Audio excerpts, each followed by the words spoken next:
Can you hear me?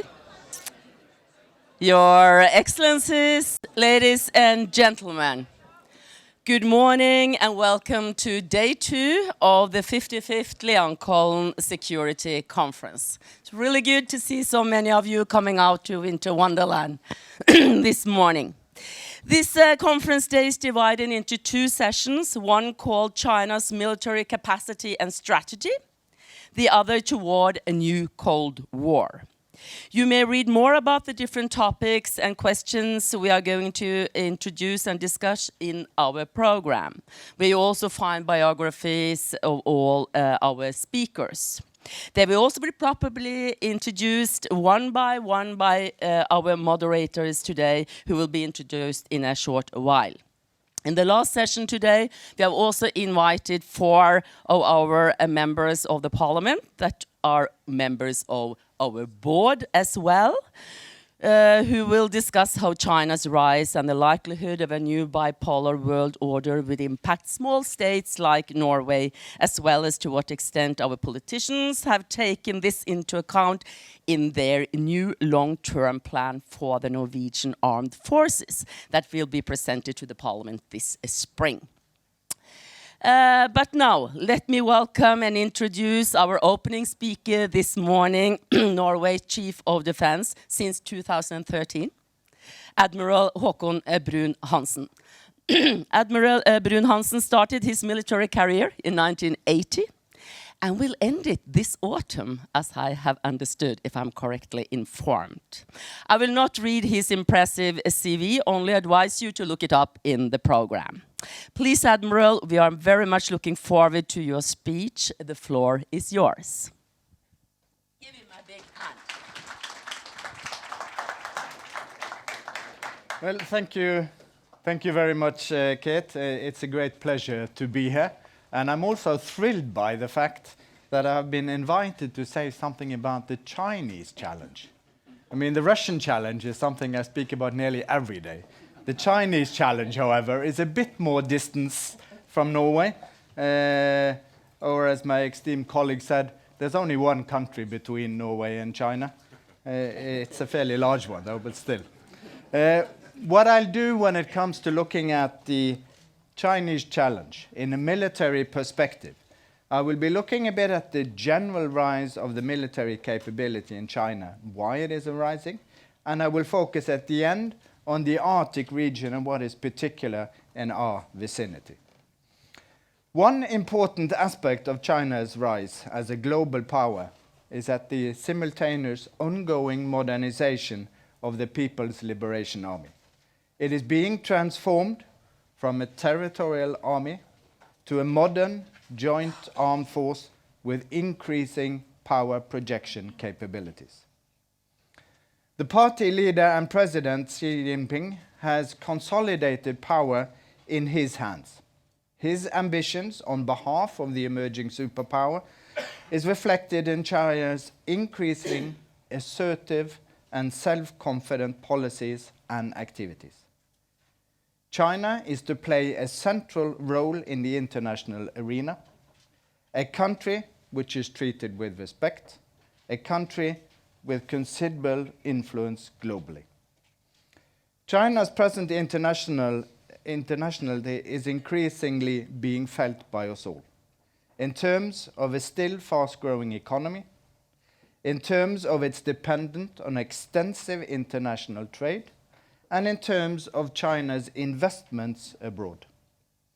China's ambitions are being pursued and carried out in a coordinated manner, all in accordance with the party's objectives and ambitions. Xi's signature project during the last years, the Belt and Road Initiative, comprises a variety of investment plans and infrastructure projects in a number of countries located in different parts of the world.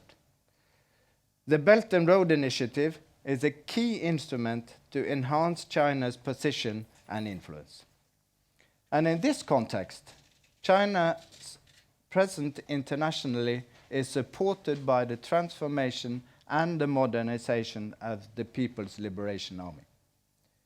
In addition to in addition to contributing to strengthen China's influence and position both in East and Southeast Asia, the PLO is also looking beyond China's neighborhood, to some extent reflecting China's enhanced global reach.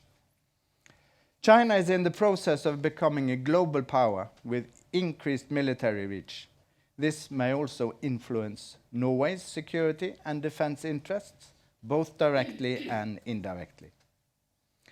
Looking at China's military buildup, knowing that China's growing presence internationally is part of a broader push for a prominent global role, the transformation of the PLA is followed with interest by everyone, including Norway. China's military expenditure have tripled over the last 15 years. According to some estimates, defense spending is now approximately 170 billion US dollars, and it's growing. The force structure is being modernized through an introduction of advanced platforms and systems. China puts emphasis on introducing new technologies, and artificial intelligence allows for capabilities that will contribute to change the basis of modern warfare and also use non-conventional or asymmetric operations. The PLA's ability to project power is steadily being improved. Land-based missile forces have become a fourth armed service, and China is significantly building up its special forces. The PLA Navy is being expanded with astonishing speed, and the Air Force is procuring new and modern long-range aircraft.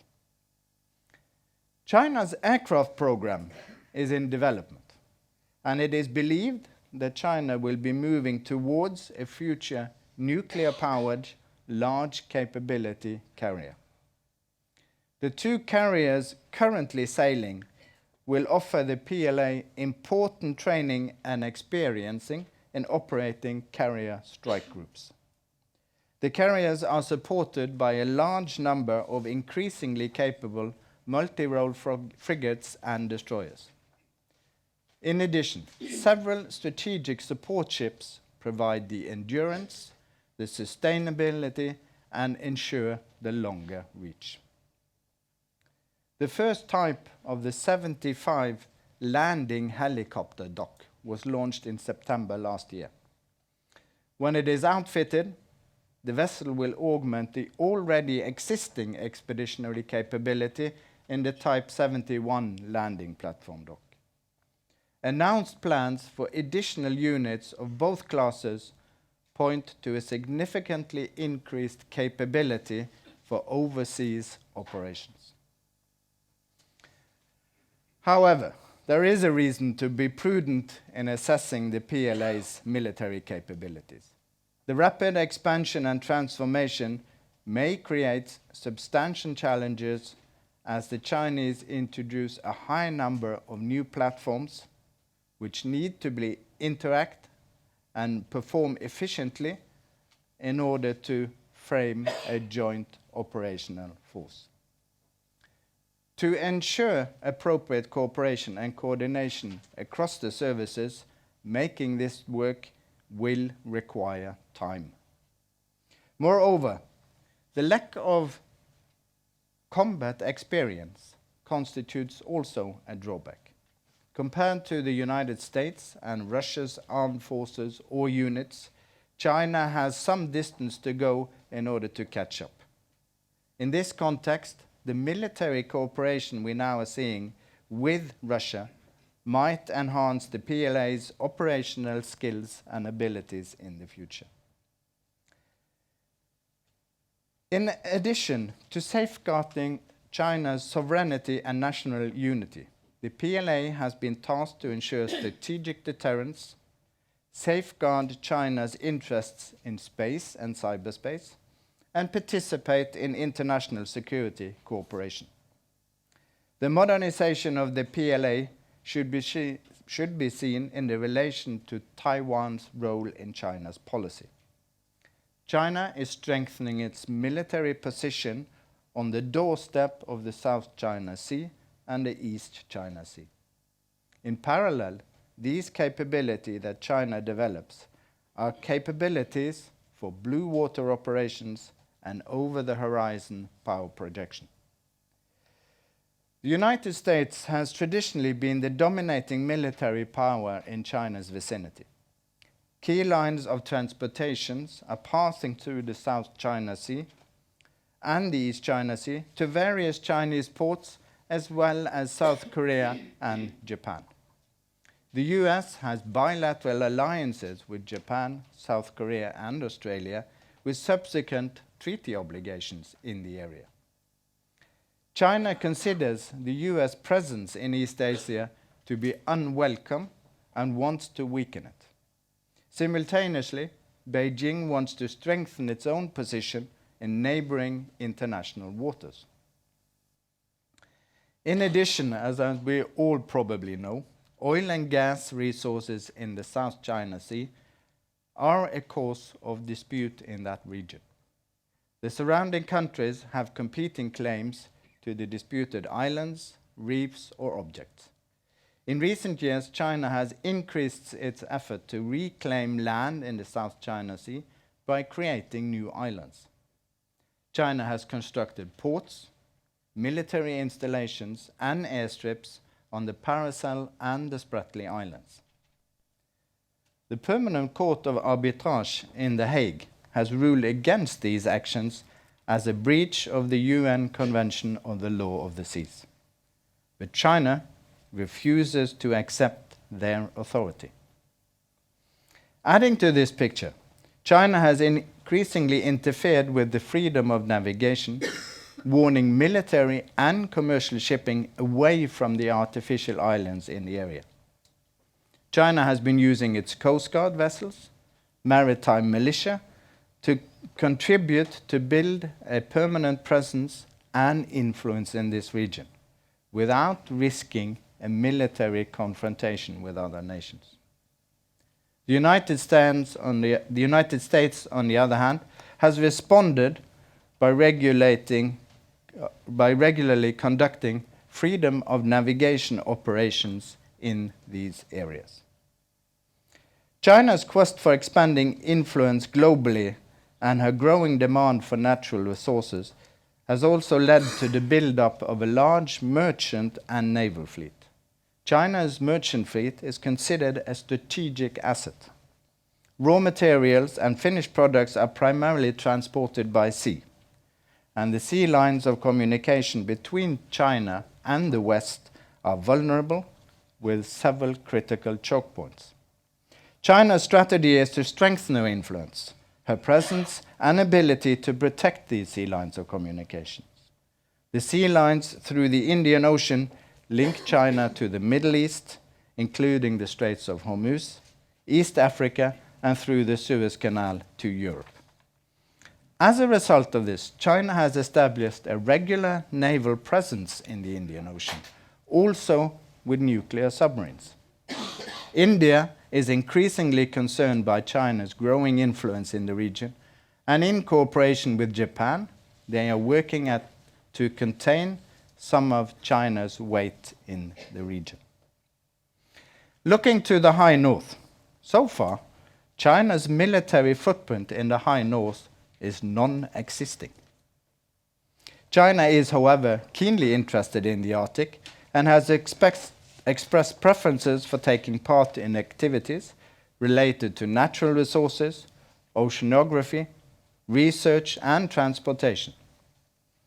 The Arctic is included in the Belt and Road Initiative. The Chinese are envisaging creating a polar Silk Road, and the party considers China as a near-Arctic state. China obtained an observer status in the Arctic Council in 2013. And in 2018, China published its first Arctic Policy White Paper. And finally, the polar regions are defined as areas of national security interest in China's current national security law. regardless of the rising Chinese Arctic interest. Arctic is hardly on the top of China's agenda. The extent to which China will engage in the Arctic is subject to a number of factors, one being China's overall relationship with Russia. Russia has its own ambition in the Arctic and is developing its positions along the Northeast Passage. Russia is probably not too keen on allowing China in as a key Arctic player. However, Russia's overall relationship with China may impact on how Russia allows China into the region. The two countries are sharing objectives of weakening the US position and influence internationally. Russia is also interested in teaming up closer with an increasingly powerful China. Coordination and cooperation between the two countries are mutually beneficial. To pursue some of its ambitions in the Arctic, Russia may rely on Chinese investments. Moreover, President Putin may find it politically appropriate or necessary to allow Chinese participation in the activity in the High North to safeguard further development in the close relationship with Xi, a relationship which is supporting Russia as a great power. China describes its relationships to Russia as a strategic partnership and coordination for a new era. On a general note, China and Russia are developing their military operations and cooperation, including through mutual training and exercises, which we have seen in the area between South Korea and Japan. The possibility of closer bilateral activity in the north has the potential of affecting Norway's security and defense interests. A second factor that will influence China's future presence in the Arctic is the extent to which Arctic countries allow China to invest and operate on territories within their respective sovereignty. Most of the Arctic is regulated and is subject to the Arctic country's own jurisdiction. If Beijing envisages resource extraction, trading routes, or even strategic locations for Chinese space activities, it will need support facilities, closer cooperation with, and understanding of the Arctic states. We know that the United States is increasingly aware of China's ambitions in the Arctic and is attempting to limit China's Arctic footprint. There is a growing risk that the Chinese and Russian interests will converge in the north, which may then affect US policy and activity in the region.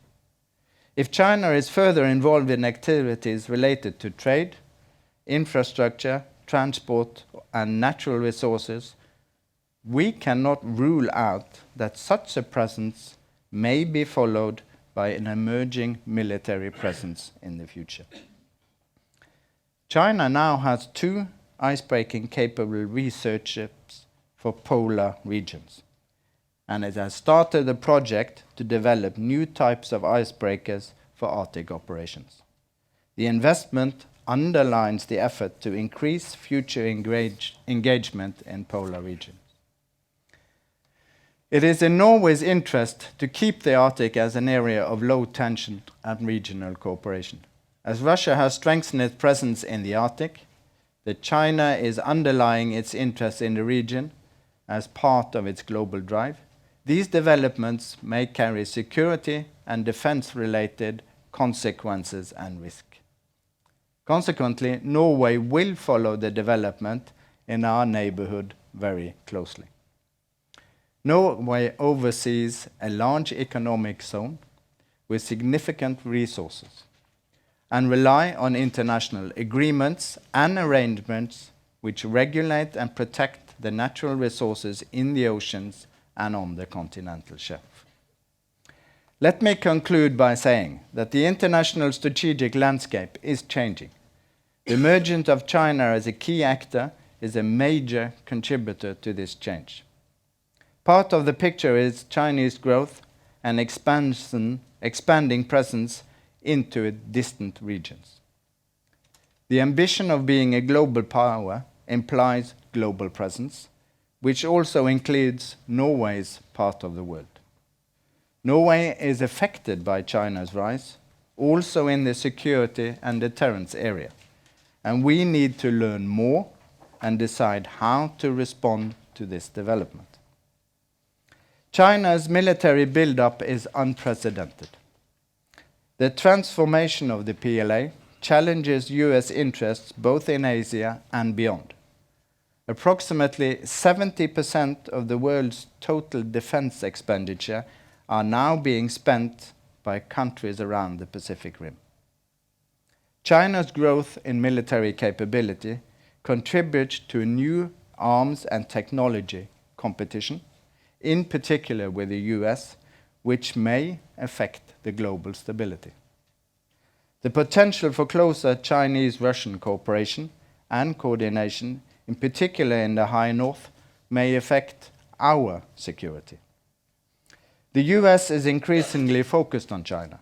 In accordance with its national defense strategy, the US resources and attentions are now being drawn towards Asia.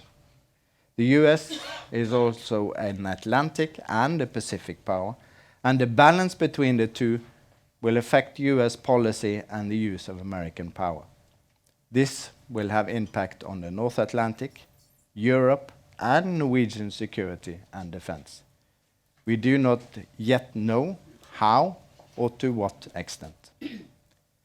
NATO Secretary General Jens Stoltenberg has initiated a process within NATO whereby the alliance is assessing what effects China's international role may have on NATO. As Stoltenberg has stated, allies need to know more about this great new power, about its ambitions, capabilities, and behavior. With the world's second largest military force, China is challenging traditional, well-established notions. We need to adjust our thinking and our plans in accordance with these new realities. Thank you for your attention.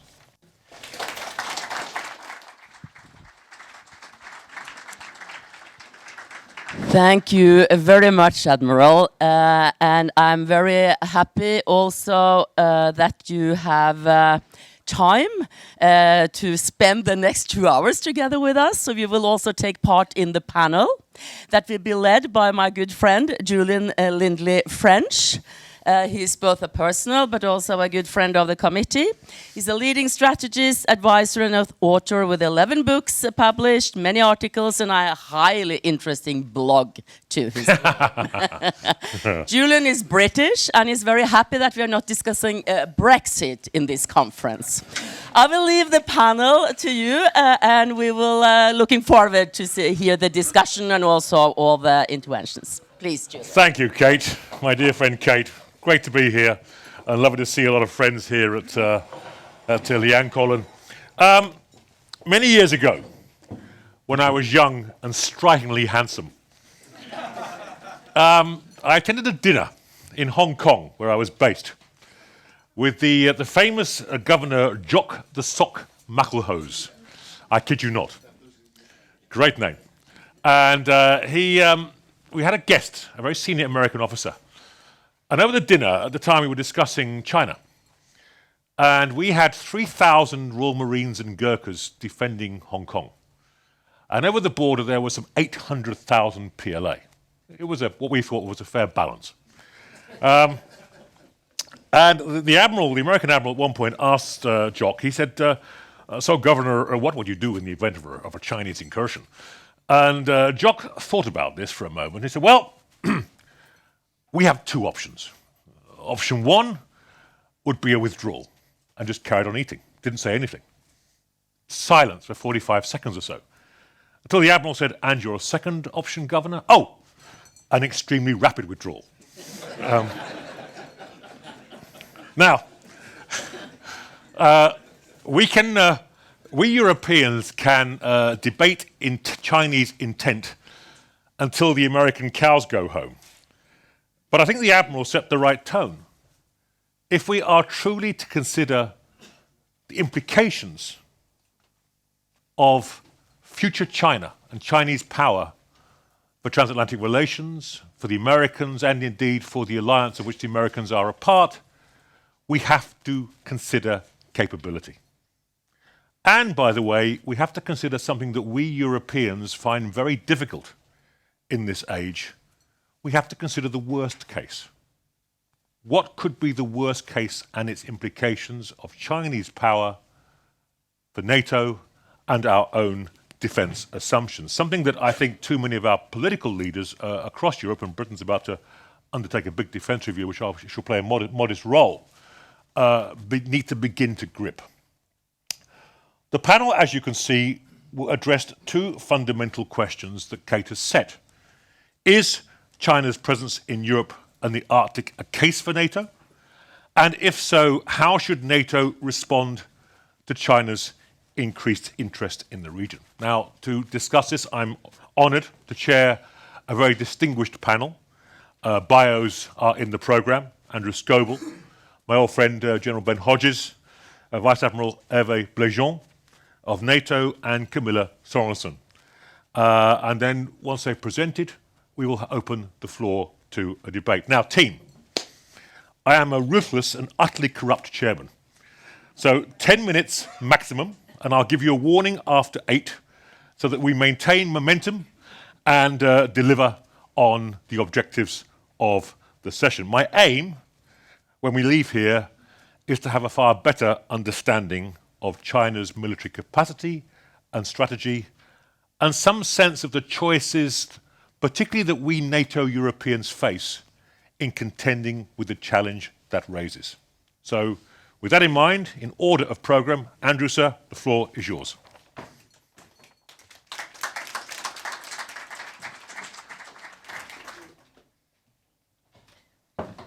Thank you. Thank you, Julian. It's up? Good. Okay. So thank you to the Norwegian Atlantic Committee for inviting me. It's always a pleasure to be in Norway. One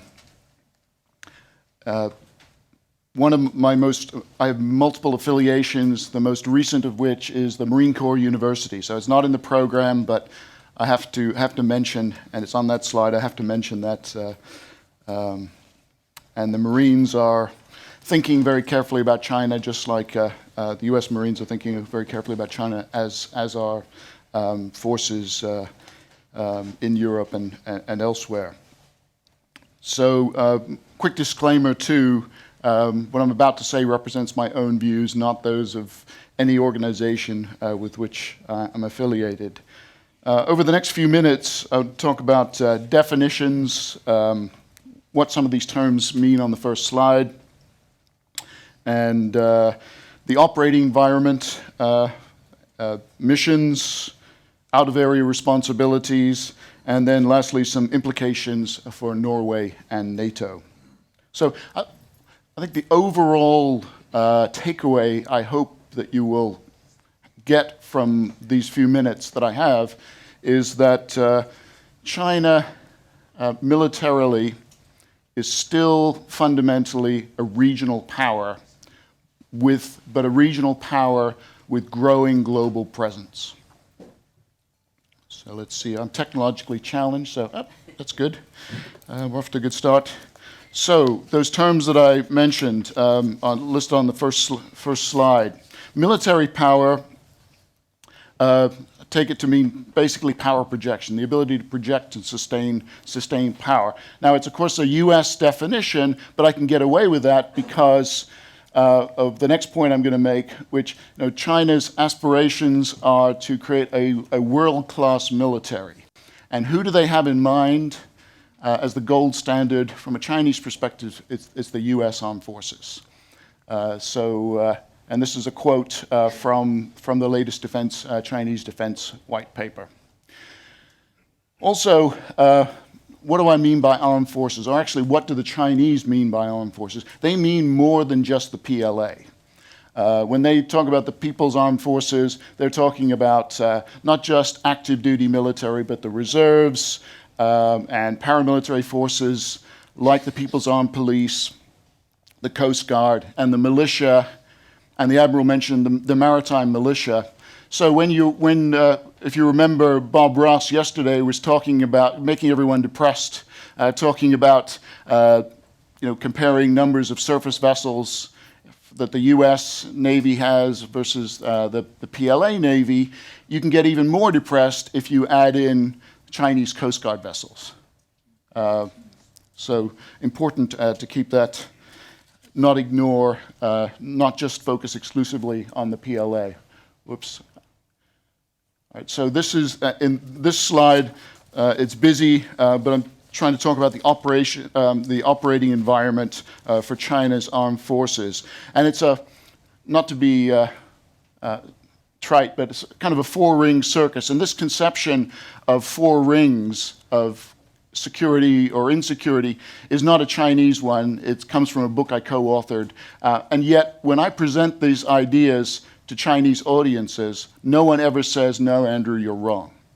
Maybe they're too polite, but I do think this is an accurate conception of how the Chinese military and China's political leaders think about security. And the takeaway from this slide is it's internal.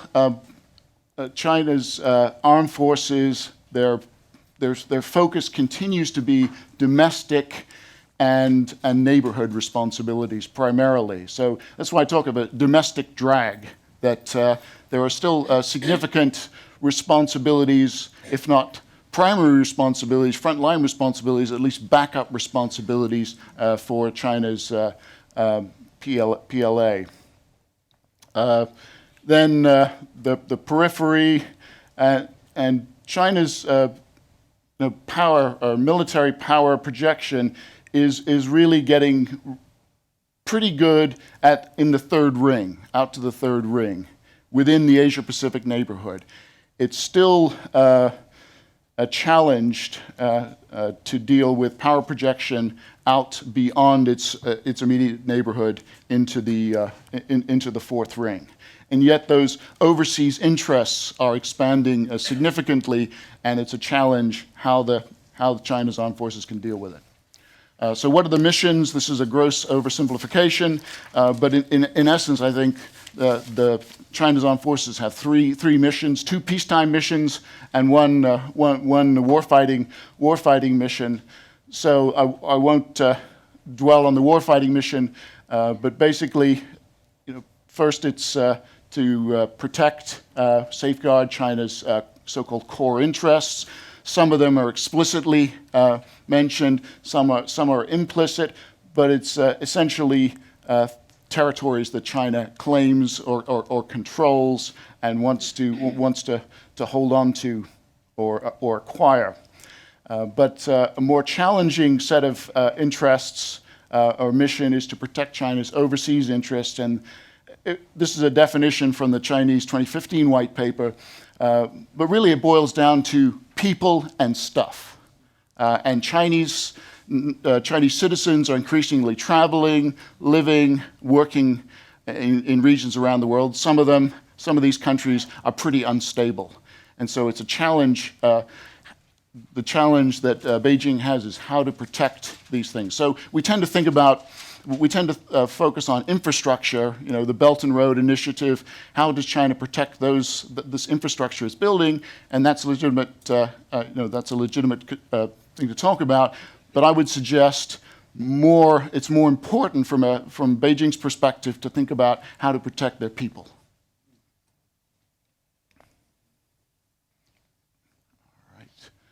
So, we sometimes talk about the U.S. military being overstretched, overcommitted. I think it's important not to ignore this issue when you're thinking about China's armed forces. They are prone to being overstretched too, given these expanding overseas interests. So, how can China protect these growing overseas interests? Well, I've got a laundry list of possibilities, and actually China has pursued each one of these options, and they're not mutually exclusive.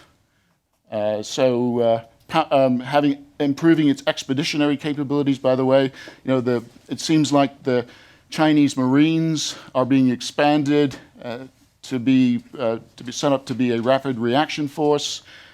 Still too early to say that for sure, but the point of this slide is to suggest that there are multiple ways for China to protect these overseas interests. So what does it all mean for Norway and NATO? One of the first bullet I'd like to highlight, because I think this is maybe underappreciated when we're thinking about power projection and so on. I think. Okay, good. This is my last slide, so I'm right on target. China really crossed the Rubicon when it established its first formal overseas base in 2017 in Djibouti, and this is a psychological barrier that China broke through, and there's no going back, because for years China could say proudly they had no troops stationed abroad, they didn't occupy 1 inch of foreign territory. That's changed, and I think we're likely to see more Chinese bases, probably on the rim. The next base will probably be somewhere on the rim of the Indian Ocean. But the other points, of course, China's more actively participating in military field exercises with other armed forces. Most of these are pretty small scale, but they do include a whole range of countries, including significantly Russia. China's armed forces operate in quite visible and also quite not so visible domains. We don't want to forget, we heard about cyber the other day, but we don't want to overlook these other domains. And organizational reform, recent organizational reform suggests that the PLA and China's military might be more capable of coordinating activities across these realms. So, at the end of the day, the good news for Europe is that you're at the end of the Belt and Road, yellow brick road. So you're far away, but the bad news is that the Arctic is considered near for China. So Norway should be on alert. So to wrap up, for Europe, I think China for the foreseeable future will continue to be an economic heavyweight, a diplomatic lightweight, and a military featherweight. Thank you. Thank you, Andrew. Ben.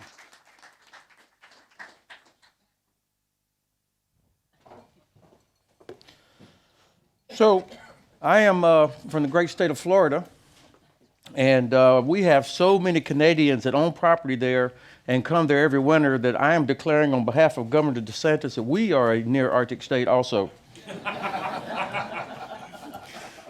But you don't have to worry about us, Admiral. I met the Admiral, your Chief of Defense, on the back of I guess you call it aft part of a Norwegian frigate. I was an infantry officer for 37 years. And it was my first time ever on a ship that was actually moving underway, that was not a fishing vessel, it was a warship. And it was during the cold response exercise, the appropriately named cold response exercise. And at that moment, I thank God that I was in the infantry. It changed how I saw sailors, how difficult it is. And I'm not throwing you a bouquet, Admiral, but also walking around on a steel deck, even for just a couple of hours, was a part of my education. You can all be very proud of the Norwegian Navy and Norwegian Armed Forces. I've had the privilege to serve with them in many years, and you certainly are getting your money's worth. So I have maps here. I actually had another map, showed all of Europe, but Rune Jakobsen, back about 4 years ago, he says, Ben, every time I walk into a NATO headquarters, the most important part of Norway is always cut off, that top 15%. In order to make it fit, to make sure that Turkey is included, so all of NATO is always on the map. And so the top 15% of Norway is always cut off. And so I was so proud that I had produced a map for SEPA that included everything except the Svalbard Islands. We even had a little thing with an arrow saying Svalbard. But unfortunately, the way it's projected on this particular screen, the goddamn top 15% was cut off. And so I apologize. My cartoon map is not in Chinese like Andrew's is, so you can actually, so I could read it. But it does highlight, a couple of these maps highlight the points that the Admiral made earlier very well in terms of the northern trade route that is now coming across. And please tell Runa that I showed a map that had all of Norway included on it, please. All right, look, the phrase great power competition is used a lot.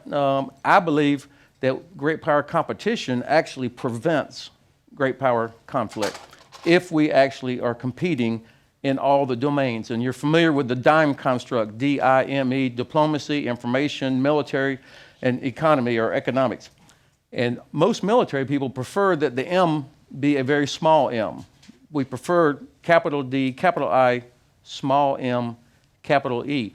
And if we in fact are competing with China, with Russia, in all of these domains, then I think the chance of a terrible miscalculation is much less. But if we're not competing in any or all of those, then I think there will be a terrible miscalculation made either by Russia, by the Russian Federation, or the Chinese Communist Party. Now, in this competition, of course, we're talking about in diplomacy, and I won't repeat things that have already been said, but holding China accountable for its violations, holding the Russian Federation accountable for its violations is an important part of this. And this can't be done by the United States alone. So one theme, if you don't remember anything else I say this morning, is I'm going to re-emphasize over and over how important it is that the United States has allies. Now, I realize that right now we don't look like we value alliances and international organizations all that much, but I would pay attention to what's actually happening on the ground.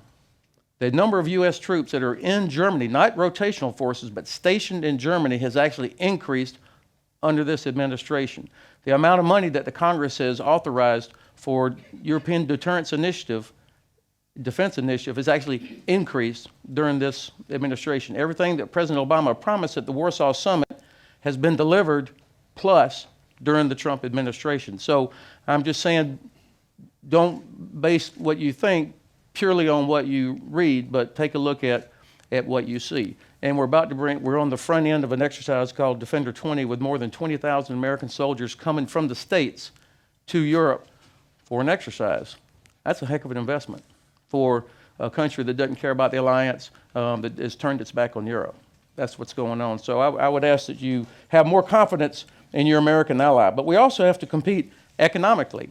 There's a reason that the Belt Road Initiative is having such effect, that the 17+1 initiative by China is aimed at splitting Europe. It's splitting apart the EU because we're not competing there.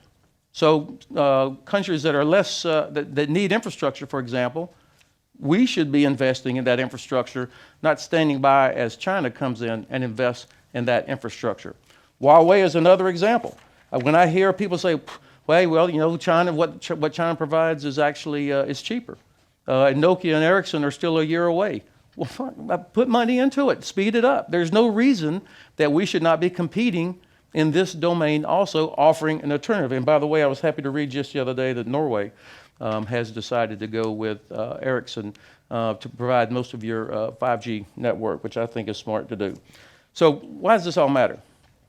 I think that we're going to be in a war with China in 10 years. I'm talking kinetic missiles, planes, ships, not large land forces, but I think it's going to be a kinetic conflict. Obviously, I hope I'm wrong, but the reason I believe this is because I listen to the language that's coming out of the Chinese Communist Party, how they talk about Taiwan, the work that they're doing to militarize the islands that the Admiral described so well, and also that Andrew described very well. Their shipbuilding is at a pace now like the United States was in 1944, 24/7, 3 shifts a day, producing warships. And we heard Professor Ross yesterday give a lot of detail on that. I do need to correct one thing he said now. As my old commander, General Vines, one time said, you're entitled to your own opinion, but not your own facts. He commented that the U.S. defense budget is generally one-third, one-third, one-third. There's no strategic thinking that goes into how the budget is apportioned between the services.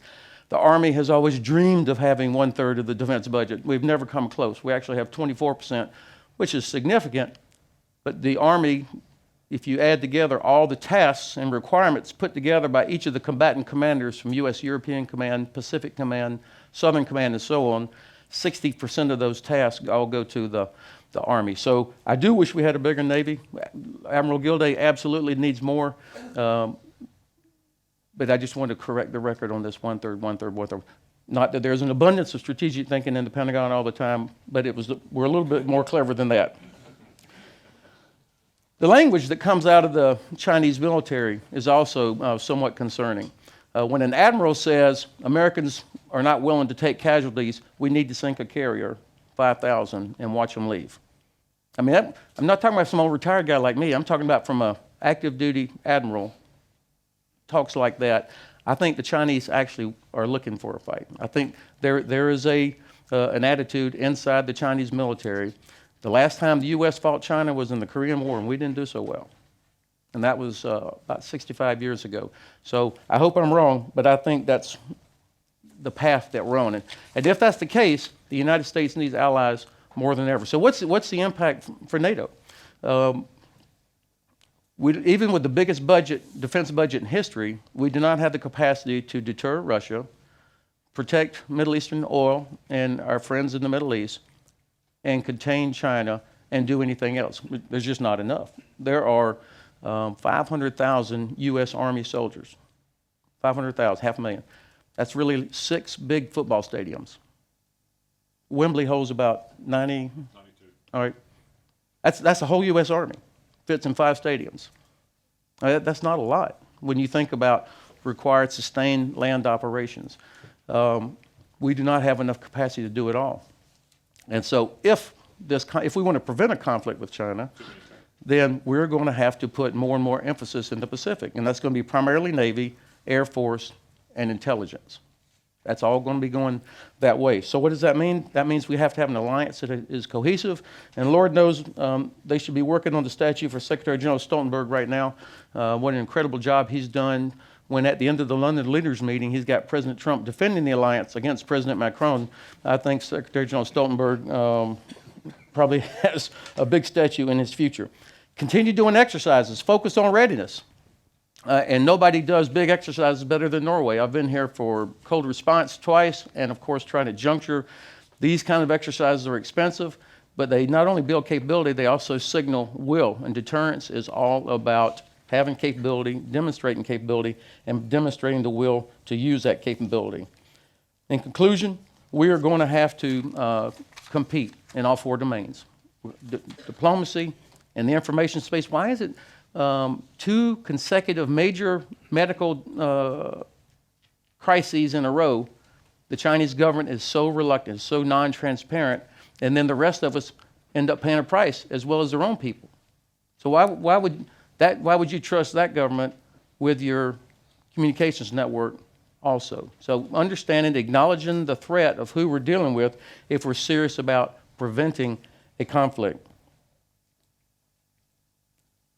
And then finally, burden sharing.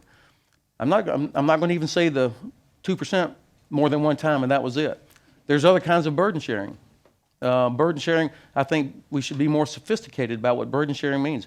We don't need more German tanks, we need more German trains. The role of Germany now is different from what it was during the Cold War.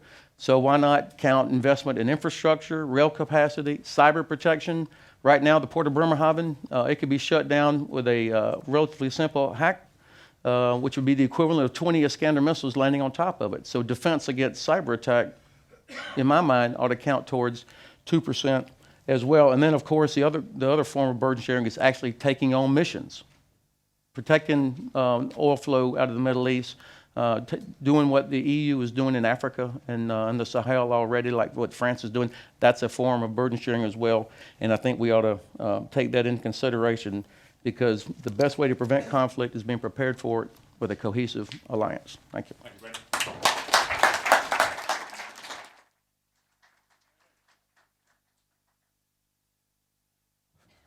So good morning, and once again, thank you for the invitation. I addressing there with two hands of my shoulders. The first is my current duty in NATO as a Deputy Commander of NATO Maritime Command. The second is my future duty as the Director General of the EU Military Staff, and I believe I will still have China in mind in that new duty. So Malcolm's political advisor prepared me a very nice speech. I'm not going to use it. It's too long, exceed 10 minutes. Plus, I think it's too much sophisticated for the military I am. So I will talk about China in NATO area of responsibility with military lenses, with 4 points. And I will, no suspense, start to answer the question, is China a threat, considered as a threat for NATO? The answer is no. Is China causes challenges for NATO? The answer is yes, because there are some side effects to their presence in the area of responsibility. So coming back, everything has been said and very nicely said about China's military capabilities growing and so on. I have another comparison in mind, meaningful for a French sailor. Every year, China's PLA is commissioning the equivalent of the third of the French fleet. We are not United States fleet, but still, I think it's meaningful, and they are accelerating. They are not doing that to patrol their territorial areas and waters. They are doing that to be a blue water navy, to be a worldwide navy, and they are pushing towards us. And 15 years ago, they were in their region. 10 years ago, they arrived in Indian Ocean with very noble purpose, fight against piracy. First interaction with NATO, and we had the Operation Ocean Shield, and buying respectability for them in that kind of laboratory, aiming for the same goal.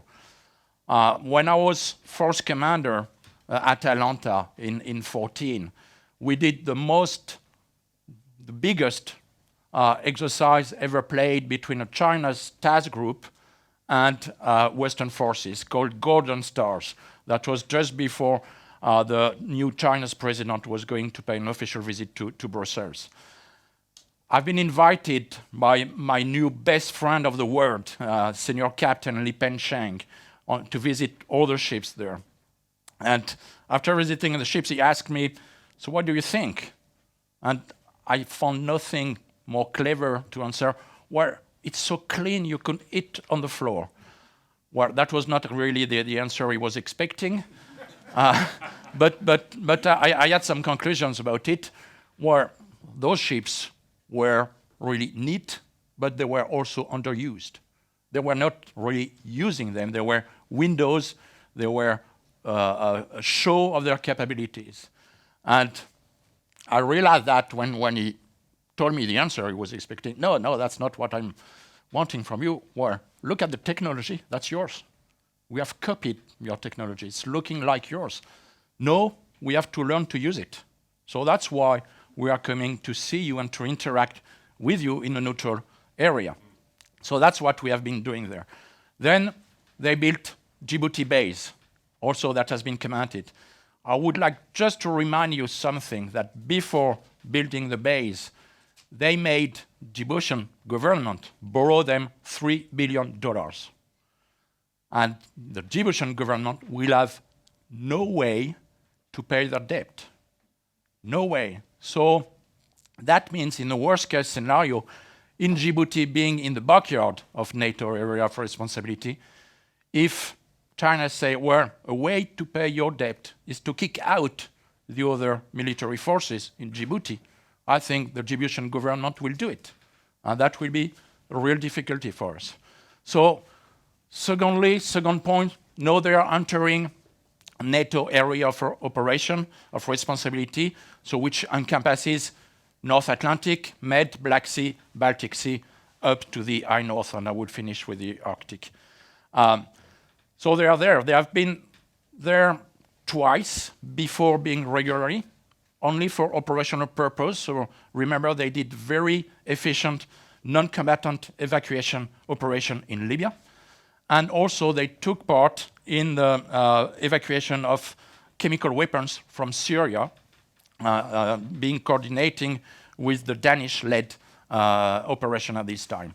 And again, buying some respectability, we are doing peacekeeping operation. They are not controversial about it. And by the way, they have been the most involved peacekeeping country in the world, but it's very rare you see in the newspaper that they have suffered casualties because they are not targeted, because they are not posing controversy to the country they are operating in. So for 3 years, they are coming every year in the area of responsibility. They started in 2017. They went to conduct an exercise with Russia in the Baltic. That was the 6th time they were doing a naval exercise with Russia, the first time in NATO's area of responsibility. They did some port visits in Europe, France, UK, some other countries. They repeated that in 18, repeated that again in 19. And interestingly, the port visits, that's not what they are coming for. They are not coming from us. They are coming to answer invitations and mainly made by Russian Federation Navy. So that's a side effect of their presence. When they are doing port visits in European countries, they don't do that much of diplomacy. They do a lot of shopping, though. And I cannot resist to tell you what they are buying. A lot of luxury goods, and the one-star product is the baby milk powder. So, and that's very true. But so it's not very significant they are there, except that they are showing themselves in a kind of neutral position. But they are coming to answer positively to a Russian Federation Navy invitation. Doing that, it's not them we are interested in. And when you ask a NATO member to talk about any subject, he will end up by talking about Russia, of course. And I will be no exception. When they are doing that, the Russian Federation Navy, they are doing a stratcom, saying, well, look at that, China is coming for us, not for the others. That means they are an ally with us against our competitor, NATO. So what can we do with that? We're trying to build a counter-narrative, another stratcom. And we have been trying to do that in Markham. Each time they came, we requested the permission to do some exercise with them, so to counterbalance the Russian narrative. The first time in 17, by the time we received, the granted permission from the NATO, the North Atlantic Council, 6 weeks later, they were gone.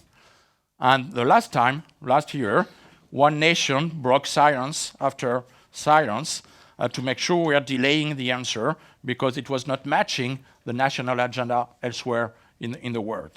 So we still have progress to make. So third point, very quickly, critical infrastructure. We have a great deal of military mobility, which means bringing the heavy equipment from across the Atlantic to reinforce Europe in case we are going to the big bazaar in a collective defense activity. What does that mean when you disembark your heavy equipment in a port managed, owned, or controlled by China? Maybe nothing, but we should not exclude that question. And I think that's one angle where NATO should look at. And finally, Arctic. The Arctic, so the INORS, there is no NATO strategy for the Arctic. But the INORS is considered part of the area of responsibility.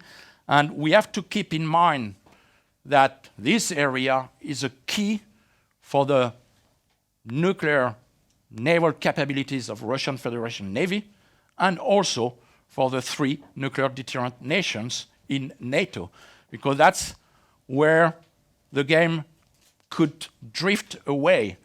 And we have heard yesterday that there is no real appetite for Russia to welcome China as a military power in the area.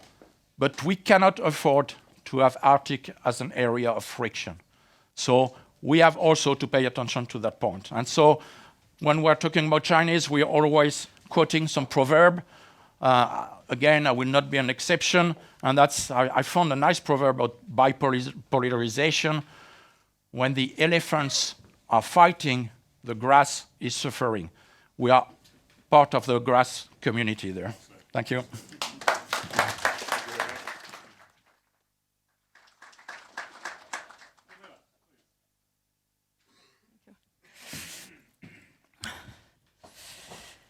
Thank you.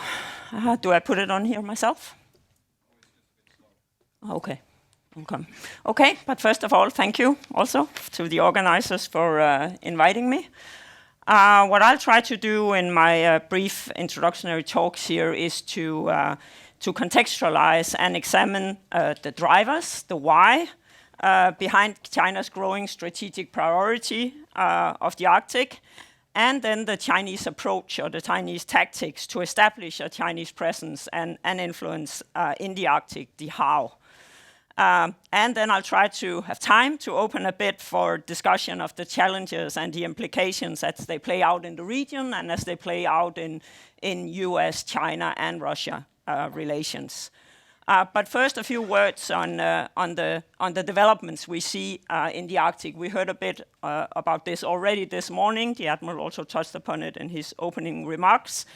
But Arctic politics and security these years are being intertwined with great power politics, with US-China strategic rivalry more and more. And this became very clear with the US Secretary of State Pompeo's speech in Finland just before the Arctic Council meeting in early May last year. In the speech, he stated that the Arctic has become a region for power and competition. We are entering a new age of strategic engagement in the Arctic. So that's where we have the title of the slide.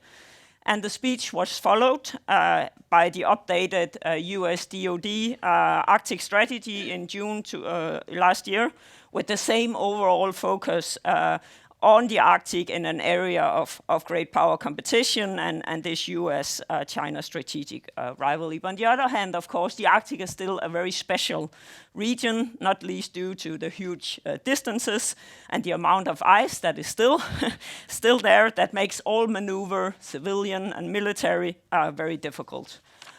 So the point I want to make with starting here is that as Arctic politics, as Arctic security are increasingly intertwined with great power politics and this US-China strategic rivalry, it becomes even more difficult for China as the only great power without an Arctic territory to ensure its access, to ensure its presence, its influence in the region. And we can discuss later whether it will make the Chinese kind of take a step back, what I sometimes in some of my publications has called this strategic retreat from the region. Maybe, of course, with the exception of Russia, maybe also Finland, but at least we're seeing signs of that when we look at Greenland in recent months. But we can get back to that. A few words on the Admiral also mentioned the Chinese in January 2018 came with their first Arctic white paper where they kind of state what their interests in the region are. And what's very clear in this paper, I took some parts of the paper here. You could say that you can see that they argue for that they're having a legitimate role. Of course, this is all the argumentations that's behind the Chinese near Arctic state concept. And what we see here is new tones. This is a more confident, somewhat more sophisticated and risk-taking approach that they also follow in the Arctic. Previously, they were much more humble, underplaying the Chinese ambitions in the region. So this clearly indicates that they are assigning a growing strategic priority to the Arctic and taking this more confident, somewhat risk-taking approach. And that, of course, is what has caused the strong US counter-reactions that we are seeing, that we've been seeing, especially the last 6 months. Pompeo stated also in his speech in Finland that there are only Arctic states and non-Arctic states, no third category exists, and claiming otherwise entitled China to exactly nothing. So the US is clearly stating that they see no role for China, they see no, or at least very little role for China in the Arctic. So getting to the why why are the Chinese interested? Why is this growing strategic priority of the Arctic? Why is it increasingly important to ensure a Chinese presence and influence in the Arctic? Firstly, China wants to build a solid Arctic, or actually polar, because we see some of the same things in the Antarctic, a strong polar research capacity. It relates to how the melting ice and the climate changes that are happening faster at the poles, well, they are affecting also back in China with huge consequences for the Chinese economy as well. But what we are seeing in recent years is, of course, that they are also taking part in what other non-Arctic states are also conducting, what we sometimes call this science diplomacy, that they are using their research activities to legitimize, to strengthen their overall growing presence, and to build relationships in the region with individual Arctic states and stakeholders on multiple levels. So it's on state to state, it's with universities and provinces and regions. Secondly, the second driver is they want to ensure access to energy, raw materials, and other resources that the Arctic hold in order to secure and diversify China's supply. But this is also, and I think it's an important point, this is also a question about ensuring China what we call a front-runner position in technology and knowledge. Because to get to the resources in the Arctic, you still need to have the best technology, to have the best knowledge about the region or about the areas you're operating under. So this is part of having the polar regions together with the deep seabed and the outer space as these new strategic frontiers in the Chinese strategic thinking, that these are seen as the areas where the great powers in the coming years will come to compete, and China wants to have a front-runner position in these areas. There are simply an expectations that there will be very valuable resources, but also in order to get to the resources, you'll have to have the best knowledge, the best technology. So in that way, it relates to what we heard about yesterday, also the Chinese Made in China 2025 plan, and the way that they're in a process of upgrading and restructuring the Chinese economy, wanting to be first in new intervention, in new innovation and new technologies. Of course, the clear challenge here is that there are a lot of dual-use dimension, and we can return to that. The third driver that we already, and the Admiral also touched upon, was ensuring access to the Arctic sea routes. For China, it's approximately 30% shorter than through the Strait of Malacca and the Suez Canal. But of course, it's not easy. There's still a lot of ice. But again, it's the long-term perspective, making sure that you have your facilities, your relations built up. And as we already heard about, it's especially the Northern Sea route that the Chinese are focusing on together with the Russians. The Putin government just before Christmas released a new plan for how the Northern Sea route should be further prioritized in the Russian planning. So the Chinese, of course, also play a role here, and a lot of it links up to the LNG projects on the Yamal Peninsula. So just to sum up on these drivers, China, of course, has very tangible direct interests in ensuring its access to the Arctic, to the energy resources, the raw materials, and the sea routes. But my point also is that the Arctic, for the Chinese leadership, links up to their focus on ensuring continued economic growth, prosperity, and further plays into this restructuring and upgrading of the Chinese economy, and then into their further broader geoeconomic and geostrategic ambitions and plans. Very briefly on the how, the Admiral also touched a bit on that. The how is that that Beijing is very keenly aware that China is the only great power that doesn't have Arctic territory, and therefore depends on the Arctic states seeing a benefit in having China involved. And therefore it is crucial to establish these Arctic relationships, the knowledge and capabilities on the Arctic, so China has something to offer the Arctic states.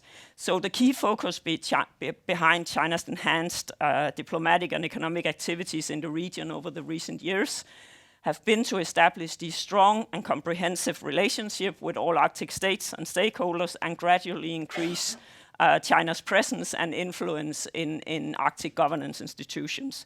So China seeks to propose a lot of benefits to the Arctic states, because if it succeeds in binding China into the region, then on these multiple levels, through these win-win agreements on research, resource extraction, infrastructure development, then China is better positioned to manage these unforeseen developments and future attempts to marginalize China in the region. So this is definitely what we've been seeing, this effort to an expanding range of diplomatic tools to bind China into the region. And this is, of course, what the US is now reacting to and trying to counteract. And that leads me just very briefly to the challenges and implications that I'm sure we'll go to discuss. And the Arctic countries, maybe especially the smaller Arctic countries, are having to deal with in the coming years, because we're already seeing it's increasingly, it's difficult, especially for the smaller Arctic states, to manage in this US, China, Russia strategic rivalry in the region. So how to manage in this, and I can get back to in the Q&A how we see it in Denmark with Greenland, which has been a huge focus and challenge in the recent 6 months. But what we at least try to, or in this recent report that I published, what we try to argue is that there is a need for especially the Nordic Arctic countries to share to a higher extent information, intelligence on some of these things, because there is a lot of common interest in preserving, as the Admiral also mentioned, the Arctic governance institutions, the Arctic cooperation, this exceptional low tension in the region. Of course, the great powers do not have the same concerns. So I'll stop there. Thank you.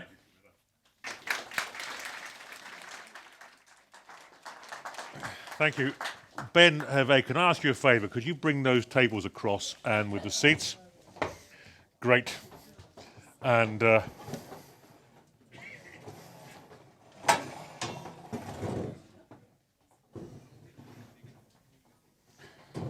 please come and join us.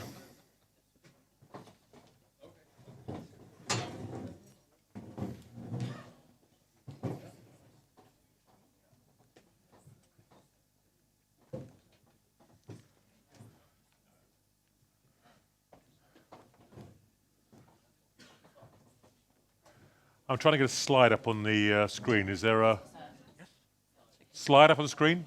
No problem. It's blank.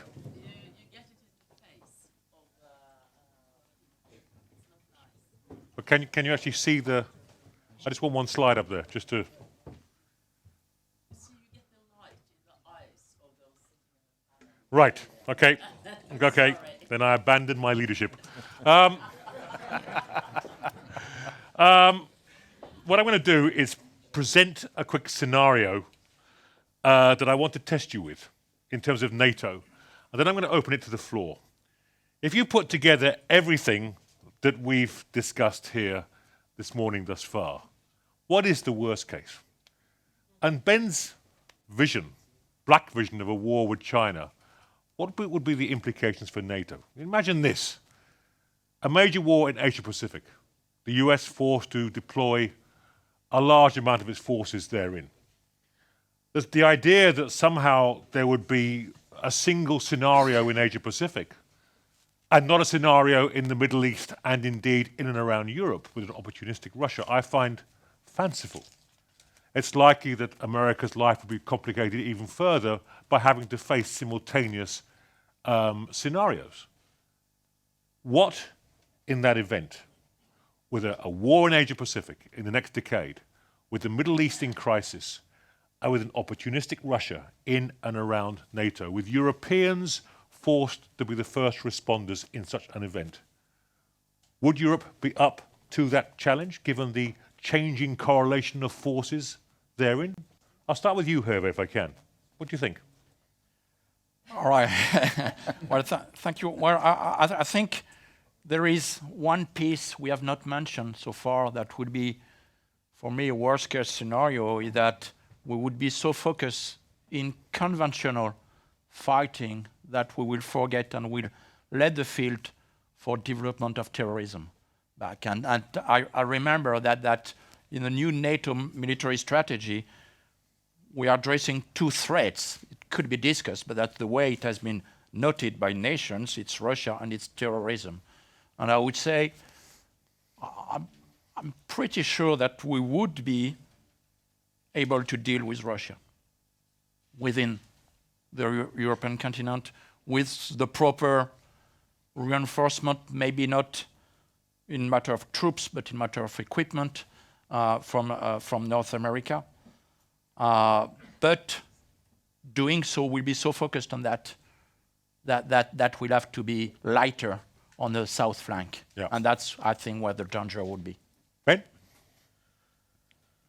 So the United States Navy between 1911 and 1941 did 130 separate war games specifically oriented on a coming conflict with Japan. Even before the First World War, the Navy was already recognizing that this was a possibility. And of course, they included the possibility of a war with Great Britain as well, but fortunately that never materialized. You've lost.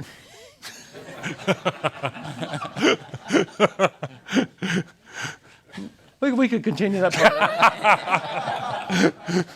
But Admiral Nimitz said after the war, he said that the war in the Pacific was won on the floor of the wargaming room at the Naval War College.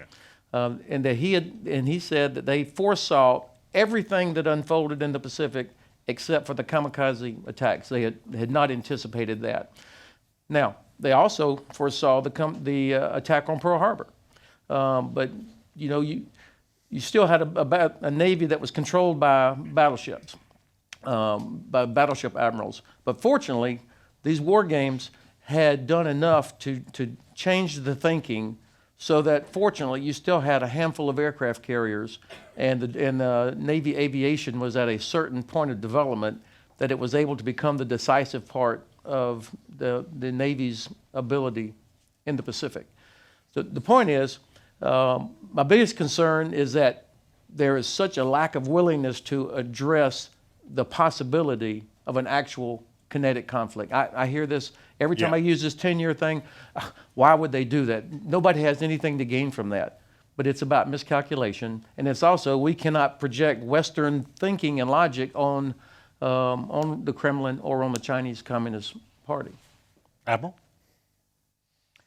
Well, yeah, it's a very good question. It's a difficult question to answer as well. If you look at the military strength of nations like China, Russia, NATO, the United States, I think that any kind of warfare based on conventional principles would be something that the United States and NATO nations would win, at least in the near future.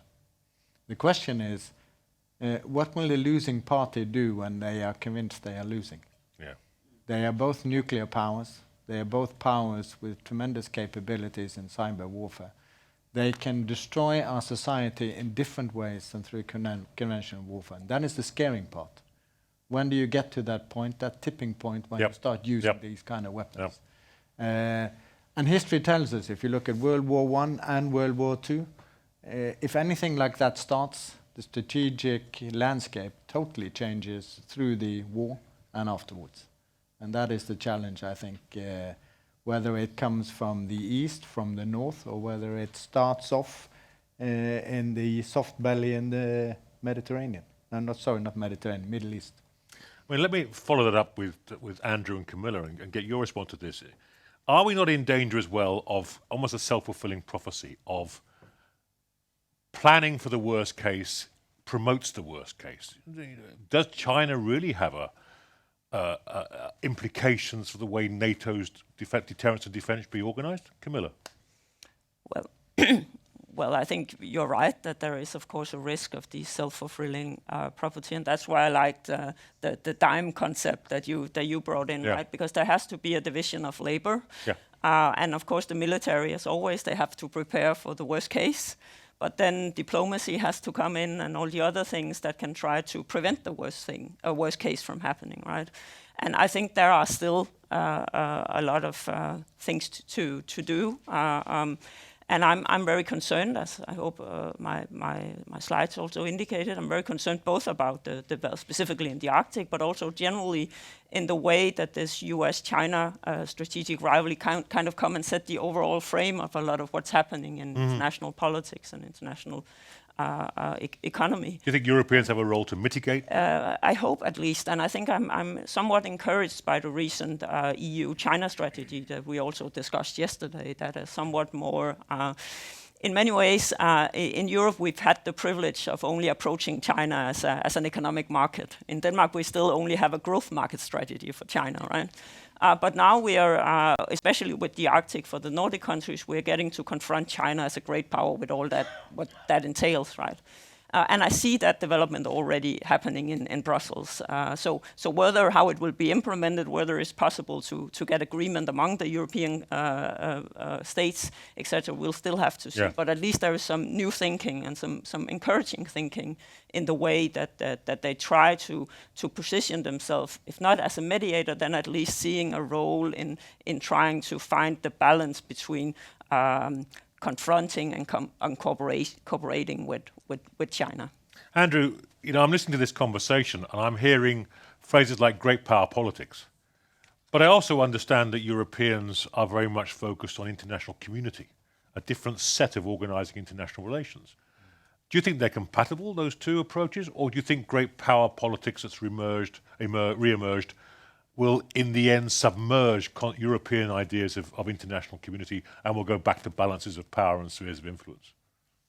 Gosh, that's an easy question. Answer in 1 minute. Honestly, it's hard to say, but the grand European experiment, I think, is impressive, despite those pesky Brits. Yeah. It seems like Europe continues to hold together both economically and militarily and diplomatically, and I think that's a source of wonder and amazement to other power centers, whether it's the U.S. or Russia or China. And so it sounds really trite, but if Europe continues to be the best, strive to be the best it can be, I think that is an important, not insignificant outcome. Just want to make two other quick points. Please. When we talk about what does this war look like that we hopefully will never see, I think it is important to tease that out and think about what outcomes would be acceptable. What is our theory of victory, or maybe as importantly, what is the theory of an acceptable outcome to Russia or China, short of escalating all the way to Armageddon, nuclear Armageddon. And so I think those are important things to be thinking about. And then if we're thinking worst case, I think there is a difference between having. I think it's right to think about two different two contingencies, one in Europe and one in Asia. But it could be, or two separate wars. But the worst case scenario, I would suggest, is a two-front war. And that would mean Russia and China fighting as allies. I think that's highly unlikely, but that really is the worst case scenario. I think it is too, and we'll unpack that later. Now what I'm going to do, we've got 35 minutes left. I want to open it to the floor. I'll take questions in threes, and I want no counter speeches, please, otherwise I'll cut you off. Who's first? Sir. There's a microphone heading in your direction imminently. Hello. Who are you? Yes, hello. I'm Magnus Trøan. I'm with the Norwegian Institute of International Affairs. My question is for Mr. Sobel. Regarding the projection ladder that you outlined, and also raising the South China Sea issue, which was on the map and mentioned by several of the panelists, I was just wondering where you would put the South China Sea issue on that ladder, because I think from the outside perspective, at least from Europe, you would see that as a projection into China's periphery, into the waters of its neighboring countries. However, from a Chinese strategist's perspective, I think they would rather consider that their homeland. And of course, why that is important is that I think there's a qualitative difference between securing your homeland and projecting into the periphery. And so how worried should we be about China expanding its presence into the South China Sea? And I think we maybe be able to include Taiwan here as well. I don't know your views on that. Thank you, sir. And then here. Good morning. I'm Geir Hågen Karlsen from the Norwegian Defense University College. I got a question about Chinese ambitions when it comes to nuclear submarines. A number of researchers have pointed out that they will have an ambition in the future to deploy those under the polar ice. That would take a lot of investment, a lot of research and so on, but if anyone can expand on the possible implications for Norway, Denmark and other polar states on Chinese activity in the future, I would be happy. Thanks. Thank you. Madam. Thank you. My name is Betsy Kawamura, and I do consultancy work on women, peace, and security issues for Northeast Asia, including North Korea. I realize you might not have all the time to comment on this, but what do you think is the role of the ROK in Japan in terms of the scenario that you present? Some likely scenarios and alliances. Thank you. Right, they're my first three questions. Andrew, would you take the first question that was directed at you? Okay. South China Sea, I think the tendency is to underestimate the potential for escalation in the South China Sea, because this is both sides both the U.S. and China seem supposedly recognize that escalation is not a wise thing to do, and it's not as tense as the Taiwan Strait could become again, and yet precisely because I think both sides underestimate the escalation for potential for escalation, it could actually be more. It could happen, and neither side want a war. China, because they don't think they can win right now. And that's precisely why they're pursuing this, what I call slow intensity conflict, or SLIC, or what most other people talk about, gray zone phenomenon, that to expand their interest, strengthen their presence in the South China Sea, but keep below the threshold of, well below the threshold of war. So the maritime militia, the Coast Guard, and the PLA coordinating to strengthen China's hold on the South China Sea. So we shouldn't take our eye off the South China Sea, and of course also it's a stepping stone. How well China does inside the first island chain determines or influences significantly what it'll do outside the first island chain. Yeah, just something to add. We know, and know we are back in NATO's area of responsibility, that China has done a lot of benchmarking about what happened in the Black Sea, annexation of Crimea. So benchmarking the courses of action, how do you retake a land that you think belongs to you?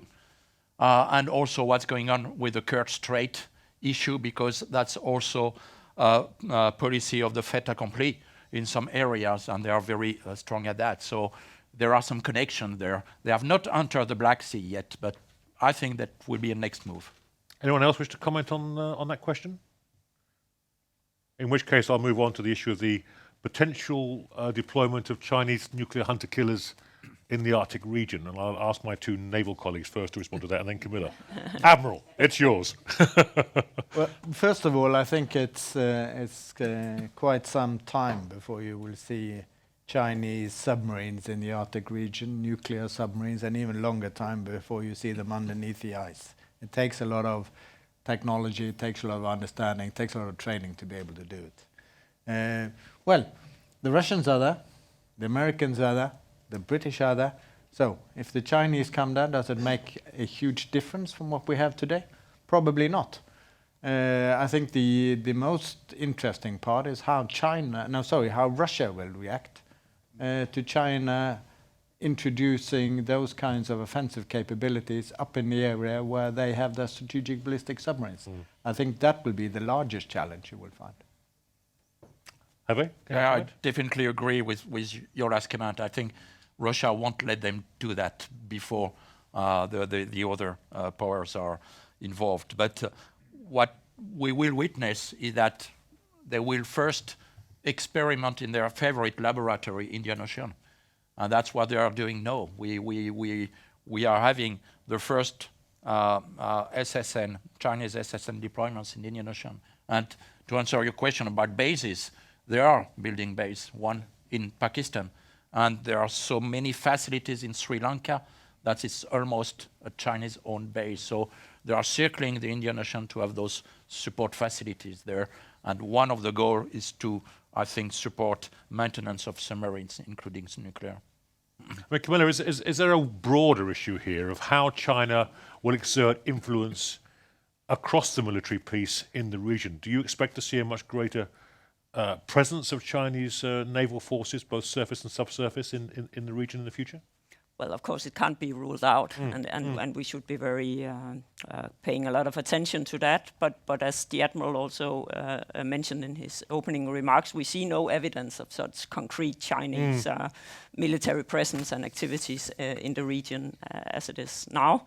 But of course, the US, in their latest DoD report on the Chinese military power that comes out once in a year, so the one from last year, mentioned this concern about US or Chinese submarines in the Arctic. So we, at least in Denmark, and the Danish Defense Intelligence has been paying growing attention, is paying more and more attention to looking at potential Chinese, or there's also these dual-use facilities.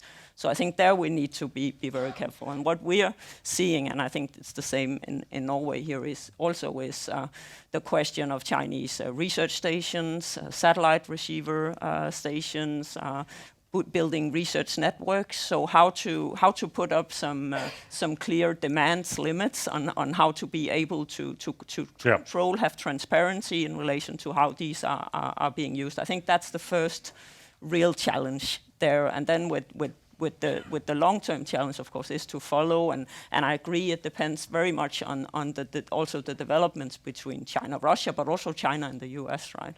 Because as it looks now, it's very difficult to envision that the US would at all allow anything close to having a Chinese military presence, like coming into to the Arctic. Indeed. At least that's what we are seeing in Greenland, that even small, what seems like very innocent Chinese efforts to build networks there is really being closed down now. And you might know that the US is really increasing both their diplomatic and economic engagement in Greenland just in recent months, reopening their diplomatic office there, having a permanent diplomatic presence in Greenland. They haven't had that since the early 1950s. Interesting. Admiral.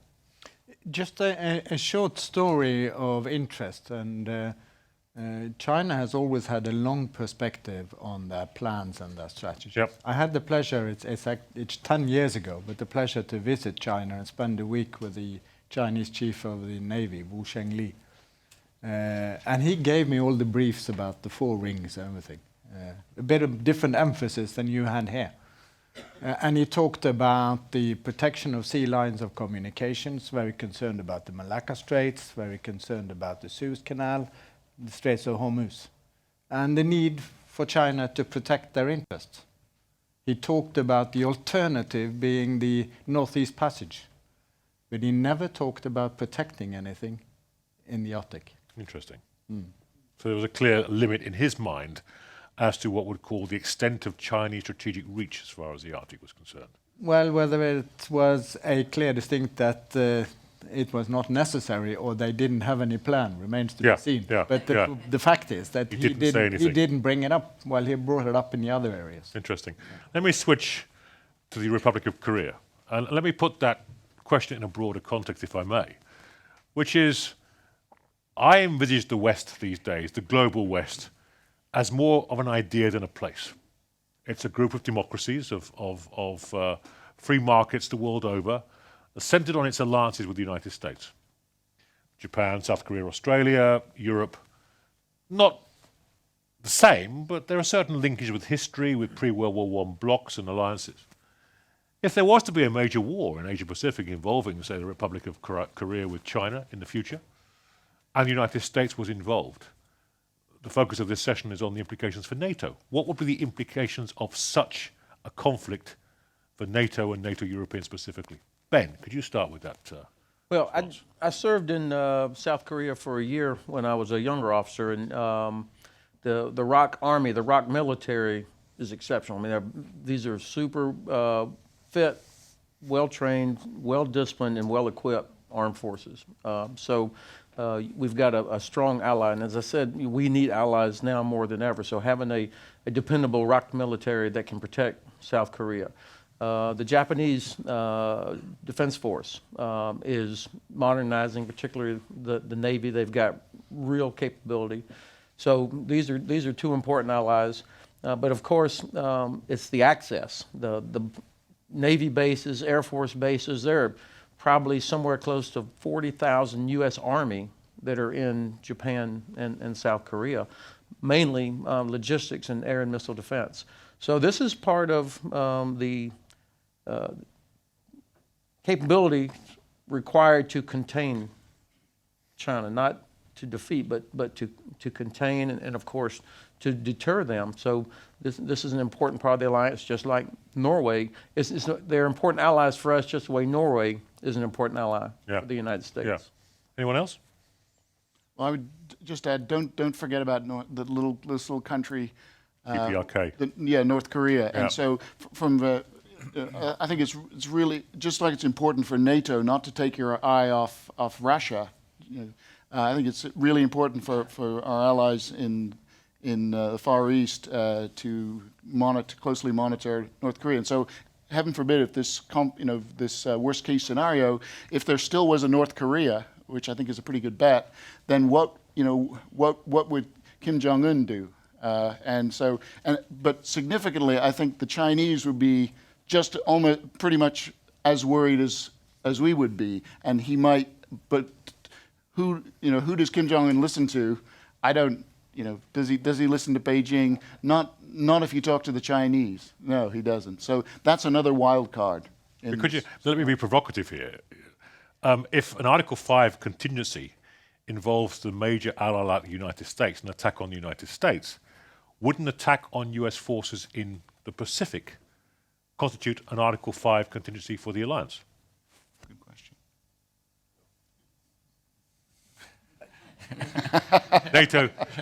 The NATO oracle has spoken. The answer is no.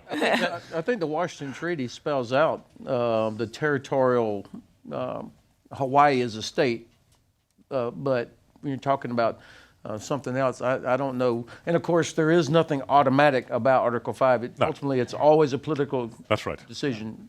Yeah, just a reminder about Article 5 and the area where NATO operating. First, Article 5 doesn't oblige the member states to react. They're obliged to consider they are being attacked as well. Their answer is still belonging to them. So the automaticity of, imagining 29 and tomorrow 30 nations will go at war unanimously, well, it's not playing that way. And also the area of responsibility of NATO is limited and doesn't include North America. Although it did on September the... It did, and that's a paradox. Yeah. But it or doesn't, or precedent. But it's all about defending Europe. Yeah. When we wrap up at the end, I want you to all to give me a sense of Stoltenberg's challenge about China, the implications of China's rise for NATO itself. But I'll now move to the next three questions. Sir, over there, you've been very patient. Yes, hello, I'm Nicholas Steen. I'm the program manager of the Norwegian Nobel Institute, and this is my area.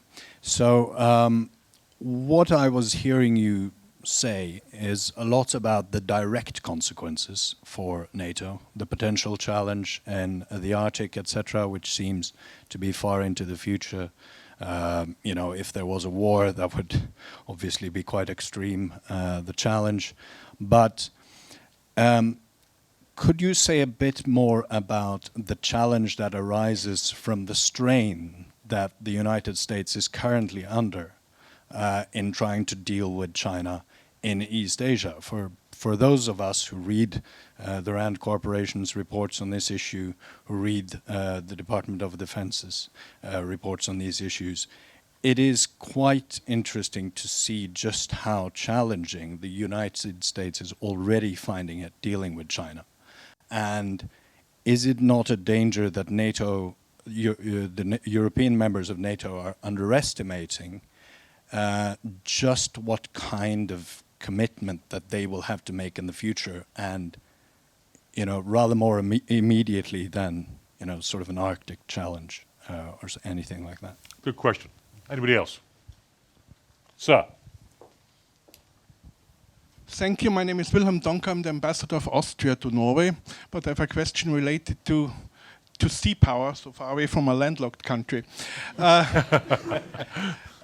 think building a lot of warships is not the same as sea power, as the concept of sea power in the sense of Alfred Thayer Mahan, and in the sense the US Navy and America really holds this concept of sea power alive for decades. Admiral, you spoke completely rightly that the Chinese think in long-term perspective in strategies. So my question is on a key strategic issue that I cannot answer, and I think is really the key issue on what we're discussing here. Do you think that the Chinese and the Chinese Communist Party understood the concept of sea power, really in the sense of Alfred Thayer Mahan? And do you think that they are willing to challenge the United States in this question? Is this really a part of the Chinese thinking? Thank you. And a third question. From one of the younger members of the audience would be nice. Come on, be brave. Madam. I don't know if I qualify for young, but I'm sorry. Certainly do. My name is Anne Jurisch. I'm from Germany and I work in Switzerland in a financial asset management company. And my question is more a general one. At the moment, as internal pressure in China is rising, Hong Kong and so on, and especially now with dealing with the coronavirus, does the Chinese government have the need or an incentive to mobilize nationalism and become aggressive to overcome and to overplay the current situation and mismanagement of the health crisis they are currently facing? Thank you. That's a great question. In my days in Hong Kong, one really got a sense of the power of nationalism in China and how quickly the Communist Party could go from being a Communist Party to a nationalist party in that event. We'll come back to that question. Let me start with strain on the US. Ben, and implications of China's rise and the danger that NATO Europeans are not really rising or understanding the implications of their own responsibilities. Well, actually, of course, the strain is there, which is why I emphasize the importance of allies and burden sharing. And this is where I think actually German leadership is going to be the key for all of us. Germany is the only country that can change Chinese behavior and Russian behavior, not the United States. And the reason I say that is because Germany has earned over the last 7 decades a sort of a moral authority. They have obviously economic power, and they're probably the only country that could bring to bear the full weight of a unified European Union, and also bring along the rest of the countries in the alliance. When Germany, or at the NATO summit in Warsaw, when the alliance said we have to transition from assurance to deterrence, that means you have to go from a company of paratroopers in a country to actual capability. And Germany said, we will lead an enhanced forward presence battle group to Lithuania. They were the first country to step up and do it. You could basically hear everybody go, oh shit, the Germans are doing it, now we have to do it. And so that's the kind of leadership that Germany has shown and the potential that's there. So to this dime construct of diplomatic information and economic competition as well as military, Germany is the key here. So that's where I hope some of this strain off on the United States can be relieved if we, the United States, protect this relationship with our very important ally, Germany. Let me push you on that a bit. If the Europeans, if Germans do not respond, and there's a good chance that they won't, given their domestic politics, do you sense that the United States will be forced into deployments of forces it would prefer not to undertake simply to offset European weakness? Well, in a way, we're having to do that right now. Yeah. So there is already an implication of that for the choices the US would make in dealing with China. Ergo, you cannot separate the choices NATO Europeans make from the impact on America. Well, I think the United States. Now I live in Frankfurt, so I don't claim to be a European expert. Although I do know that Great Britain is part of Europe, even though you guys don't believe it. Semi-detached, I think, is the appropriate term. The United States, I would say the average American doesn't really appreciate and understand what Europe is or how Germany's government is, frankly, a fragile coalition government. And even though AKK and Chancellor Merkel both have said we will be 2%, we have to take on more responsibility. And I think AKK deserves a lot of credit for some courage. With this coalition government, it's not going to happen. So the United States needs to take a different approach to, this is about protecting European citizens. I think most German politicians, and I could be challenged here, would think, okay, Germany doesn't want to lead, but if we think through a European lens, then we talk about protecting European citizens. Germany and the Netherlands should be providing Patriot missile defense for all the critical infrastructure, for example. Germany should be paying for cyber protection for all the critical transportation infrastructure and providing the capability to protect European interests. And I think that's a more sophisticated approach that we should be trying. BRI, divide and rule. Camilla, any comment on that issue as a Dane? Let me move to this question of sea power. To expand on the question, if I may, it's not just Mahan, it's Corbett. It's sea control versus sea presence. And the Chinese, believe me, do understand the relationship between sea control and sea presence and are building a navy of mass to exert both. Carrier strike groups in the future and a large frigate navy to generate presence, something that we Europeans are grappling with because the unit cost of ships are so expensive, the Royal Navy, for one. Hervé, do you think the Chinese get this?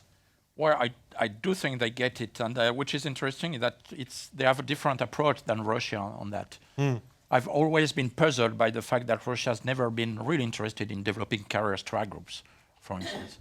They have a different approach, and that allows me to develop a third model of sea power, which is the current one. It's not anymore Mahan or Corbett or Aube.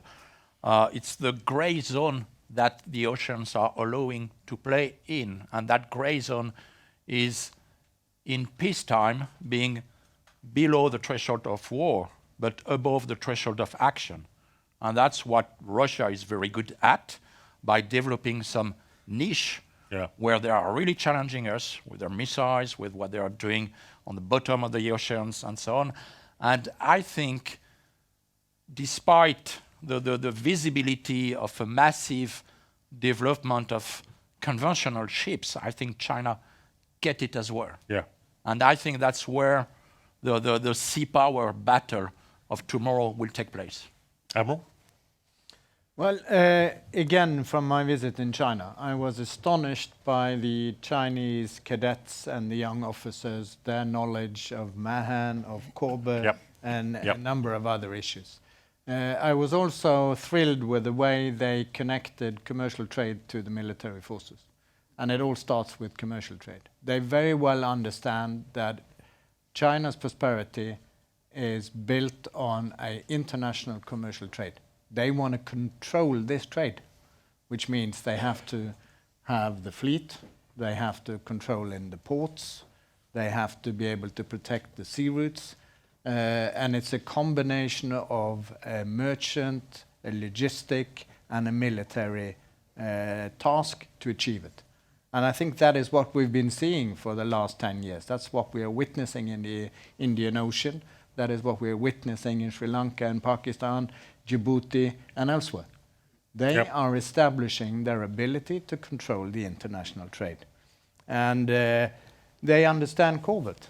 They are using maritime forces that in a peacetime in low tension can be used to control the disputed areas to their advantage. They are building a military force to be able to fight against near-peer competitors. And they are building a force, making it possible for them to take control over distant regions if they have to. But I think, Alan, I want to underline from what I said in the opening, that we should look at what they are doing with the force predominantly from the South China Sea perspective and Taiwan. But it is a force that is capable to be used for something else, but not necessarily planned for it at the moment. By the way, you've just described Lord Palmerston's imperial policy of 1842.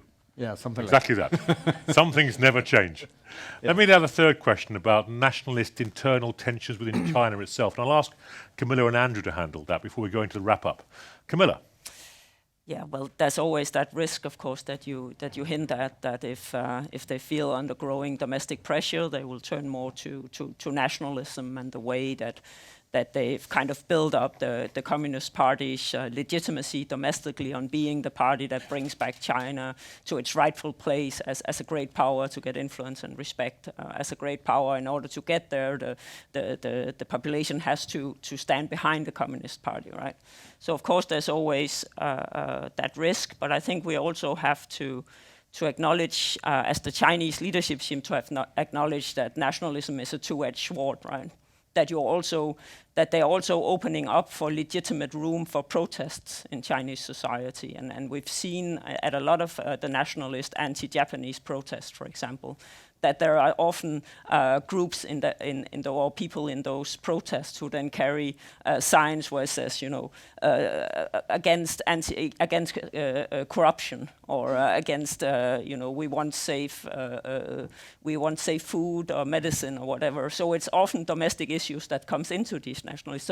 So by pushing for more nationalism, they also open more legitimate room for protest within Chinese society. So it's difficult to control, or as the Chinese sometimes say, to guide in a rational direction, right? So it's a two-edged sword, so it's not unproblematic just to use nationalism, and I think they're very aware of that. So it won't be like an easy road to take. Andrew? Yeah, I agree with everything Camilla said, and I think we should be concerned about this, but at the same time, not assume that China under Xi Jinping would do something, necessarily do something assertive that's destructive, so for example, it could be something positive in the sense that China, the PLA may engage in a humanitarian, use one of those carriers to engage in a humanitarian relief operation, and that could be showing the Chinese flag and reflect well on Xi and the PLA. So there are positive and negative ways that China can flex those muscles in response, nationalism. Right, we have 5 minutes left. I want to give you all a minute each to respond to the question, what was your message to Secretary General Stoltenberg, NATO's posture on China? Camilla. Well, I think looking at the Arctic context, which is what I've been doing today, I think, of course, it's part of NATO's area of operation, as you indicated, but I think we should also be very careful. Again, there is no Chinese military presence there. Russia is the primary, and as you also hinted at, the Russian military in the Arctic is often in order to get out of the Arctic, right? So we have a very special situation in the Arctic that we should preserve. And I think we should be careful to have increased the role of NATO in the Arctic, because it could lead to a very a situation that's very difficult to control, and where it's very difficult to preserve the Arctic Council and the different Arctic governance institutions. So at least in Denmark, and I think here in Norway as well, we have this discussion about how much NATO in the Arctic and where in the Arctic. So at least they should be very careful about how far north and how far east a NATO presence in the Arctic should be. So Thank you. Going. Well, that would be around maritime military mobility and consequences. Today, it's easier for migrant or refugee to travel across Europe than for military with its equipment. Yeah. So we need to fix that, and by fixing that, we need really to address the policy on critical infrastructure. And we have 29 different answers today, but that's where China is going at play on an invisible ground. So we absolutely need to address that question. Thank you. Ben? So 3 things. First of all, he's got to continue the work he's doing to maintain the cohesion of the alliance. I think that was actually on display in London. If you subtract 2 little silly things, actually the London leaders meeting was a very, very productive thing, but media will typically focus on that kind of silliness. So all credit to the Secretary General. That's got to continue. Secondly, continue the drumbeat on readiness. And everybody knows the best way to prevent a conflict is to be ready for a conflict. And so the emphasis on readiness, modernization efforts, and things like military mobility as an underpinning part of readiness, I think, deserves his attention and our support. The third one, though, may surprise you. It's about we need a strategy for the Black Sea, where we are competing with Russia and we're competing with China. Yeah. Competing with Russia in terms of military capabilities and on information in the information space and holding them accountable for complying with international law, but also investing in infrastructure there so that the Chinese don't come in and feel the need and then cause us to be reliant. We have a vulnerability where we're relying, exactly as Hervé said, on infrastructure that's controlled by or owned by somebody else. And we need a strategy then where Turkey sits in the middle of the map, not at the bottom of the map. Andrew? I guess I would say that we stereotypically, and we've said it, and it's but it's true that China is good at long-term planning, long-term strategy. But the flip side of that is they're not very good at short-term planning and handling surprises, unexpected events, crises, whether it's the coronavirus or other things. So we should anticipate surprises with China, and not that they're intentionally planning. So yes, NATO should plan long-term, and China's a long-term challenge. But don't ignore short-term potential for short-term surprises. Thank you. And Admiral? Well, to some extent, I'll take forward the same points as Ben has done, but I would like to twist it a little bit. I think it's very important that NATO maintains its solidarity, stick together as the 29 coming now up to 30 nations. I think it's also important that NATO supports the United States in other areas than the territory which is covered by the NATO treaty. But when it comes to China, I would say that we should be working more at a dialogue, starting with a dialogue. Our aim is to prevent that anything happens between China and US or China or Europe. If we start off with the attitude that China is the big challenge and the big problem and we need to be afraid of them, or we need to be prepared for fighting a war with them, that's probably what will happen in the end. But if we start the dialogue with creating the understanding that China can never succeed with its economy or its expansion without having partners and allies around the world. Europe will be one of the most important partners and allies for them to succeed. So a dialogue to prevent any kind of escalation, to prevent any kind of misstanding, to avoid that we look at each other as enemies, I think is one of the areas which will be most important to start off with. Sir, thank you very much. Thank you, panel. Kate? What a morning. What a panel. Give them a big hand. I have some gifts. directly from Brussels for the Admiral. I'm not allowed to have anything from Brussels. So We're outside the EU as Exactly. well, We're all Norwegians now. some hand-knitted mittens for the gentleman, for Camilla, Norwegian, and for your wife, Julian, because you Oh, have right. been here many times. I so have. You have And for I have your so own. many mittens. For Corinne. What a panel once again. I Thank you think very they much. are. Thank you all. Great. Thank you very much. Great. We just have 15 minutes for coffee break, and then we will challenge our politicians.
Please, it's some seats over here.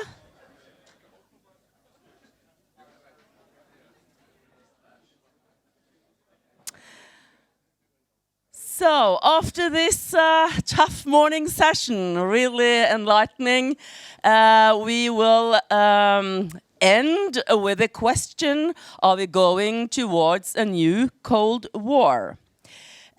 We have with us Øystein Tunsjø, as you know from yesterday, professor at the Institute for Defense Studies, and we will have a panel of politicians, all of them sitting in our board. To moderate this session, I have with me Jo Inge Bekkevold, who is a China expert, senior advisor at the Norwegian Institute of Defense Studies, Norwegian Defense University College. He has written extensively on Chinese foreign policy and Asian security. And ongoing projects include Chinese geopolitics and China-India relations. Bekkevold is a member of the expert pool at the European Centre of Excellence for Countering Hybrid Threats. He's a former career diplomat in the Norwegian Foreign Services, serving in Asia, and has previously also worked as a market analyst in Beijing. Jo Inge will guide us through this last session, and I have also asked him to wind up the whole conference. I have given him 10 minutes, and we are very looking forward to see what you have got out of these 2 days, Jo Inge. Expectations are growing. Okay, the panel on the floor is yours. Give him a big hand. Thank you, Kate. It's an honor to be given the privilege to moderate the last panel of this very interesting conference. As Kate said, we will start with a presentation by Professor Øystein Tunsjø, and after his presentation I will invite the 3 Norwegian politicians to come up to the podium, and then we will have listen to their views, and we will also try to engage with you as much as possible. But first of all, let me introduce my good colleague and friend Øystein Tunsjø, professor at the Norwegian Institute for Defense Studies. His presentation is mainly based on a book that came out with the Columbia University Press in 2018. I was sitting at the office next to his when he was working with the book, so I know the amount of hours he has devoted to his analysis. I'm really looking forward to hear what you have to say, Øystein. Please. So, thank you, Inge. Let me take the opportunity to thank Kate and Andrea and the entire team. I mean, you worked so hard. Seeing you last night, I can assure you that they would not go to bed until all the speakers went to bed. So that was a tough call for many. So thank you very much for this excellent conference. Yes, my presentation, there's no question mark for me. So there's a question mark on this panel, and I would answer that with no. We're not entering a new Cold War, but we are entering a new bipolar international system. And I'll explain this based on this book, which Jo Inge mentioned. And basically, I'll do this in 5 steps. I will first explain how do we determine that the international system is bipolar. I think this is important because at this conference, listening to the foreign minister yesterday, there is a lot of misunderstanding when it comes to polarity versus order. So interchangeably, we use bipolar order, bipolar system, multipolar order, and it's important to differentiate. So polarity is different from order, but of course it is shaped by each other. But under a multipolar order, you can have a multipolar system, such as in Europe for many centuries. You could have an order based, for instance, on the concert system after the Napoleonic Wars. But then you have a new order within sort of Europe and international politics after the First World War. We're still in a multipolar system, but you have the League of Nations and you're trying to establish a different order. So this is just to introduce you to some of the differences, but I'll get more into the details about this shortly. And then secondly, what I will do is to explain why it matters. Is it just words, calling it a bipolar system, a unipolar system, or a multipolar system? What's the difference? How does it affect states? So I'll explain that. And then I'll introduce my own thinking about polarity, because in the literature today, there's very few working on this, because we have been in this unipolar system for 30 years, and nobody has really thought about polarity for a very long time. So we have almost forgot about structural realism. And I'll explain why structural realism is a significant and important theory, but that it needs to be reconfigured. It needs to be adjusted to this new bipolar system of the 21st century. And I call this geostructural realism. So I add one variable to structural realism. This sounds very academic, but I'll try to introduce you to this using a few pictures, some maps, and make it more simplified. And then the fourth step is to explain why this new bipolar system is not going to be a new Cold War. And finally, I'll try to introduce this topic to our politicians here today to reflect on how this is affecting and having consequences for Norway and Norwegian interests. Polarity. So how can we determine the polarity of the international system? Basically, what we start doing is to look at how we have almost 200 states. So we try to look at how they score in all these 6 factors. Some might want to add more, but this is sufficient to establish who are the most powerful states in the international system today. Once you start looking at how they score on the combined factors, so it's not enough to have a big population, let's say like India, or a very strong military power like Israel, but not scoring high enough on all of them. So once you do this, you will see that the United States and China are basically much more powerful than all other states. And I'm not going to go into the details. We heard about Chinese naval buildup, Chinese economy, and so forth earlier in the conference. But I think what is also important is not just to measure up the power of all these states, but also look at the distribution of capabilities. And what we've seen over the last 10 years are 2 significant developments. First is the gap between the United States and China is narrowing. China is not as powerful as the United States, but they are catching up. And this is important because during the previous bipolar system, the Soviet Union was never as powerful as the United States. China does not need to be as powerful as the United States for us to enter a new bipolar system. The second development, which most of us have almost just neglected, is that the gap between China and the rest has widened enormously over the last decade. So you have people talking about multipolarity. Many of you have heard of the BRICS countries, but not many of you know how much larger the Chinese economy is compared to Russia. So the Chinese economy is almost 10 times bigger than the Russian economy. If you put together the economy of Brazil, Russia, India, and South Africa, they're not even half of China's GDP. We're not in a multipolar system. There is 2 states, China and the United States, that are much more powerful than the rest. That we call a bipolar system, and we call those 2 states superpowers. If there were a multipolar system, we would use great powers. A multipolar system is a system with 3 or more great powers. And a unipolar system, which we've been through the last 30 years, has 1 superpower. So that's the difference. And if we think about this, this is very similar to the development after the Second World War. In 1945, everyone was expecting a multipolar system to continue. You're talking about the big 3, Churchill, Roosevelt, Stalin. So the United Kingdom was in there, but only 5 years later, end of the 1940s, early 1950s, it was clear to everyone that you had 2 states, the United States and the Soviet Union, much more powerful than the rest, and then you use the term superpower for the first time. So you started talking about these two states as superpowers. And that shaped international politics for 40 years, that bipolar system.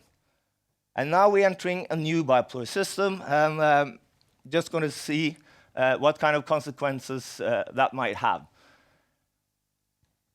Why do we bother about polarity? It's because it affects all states in the world.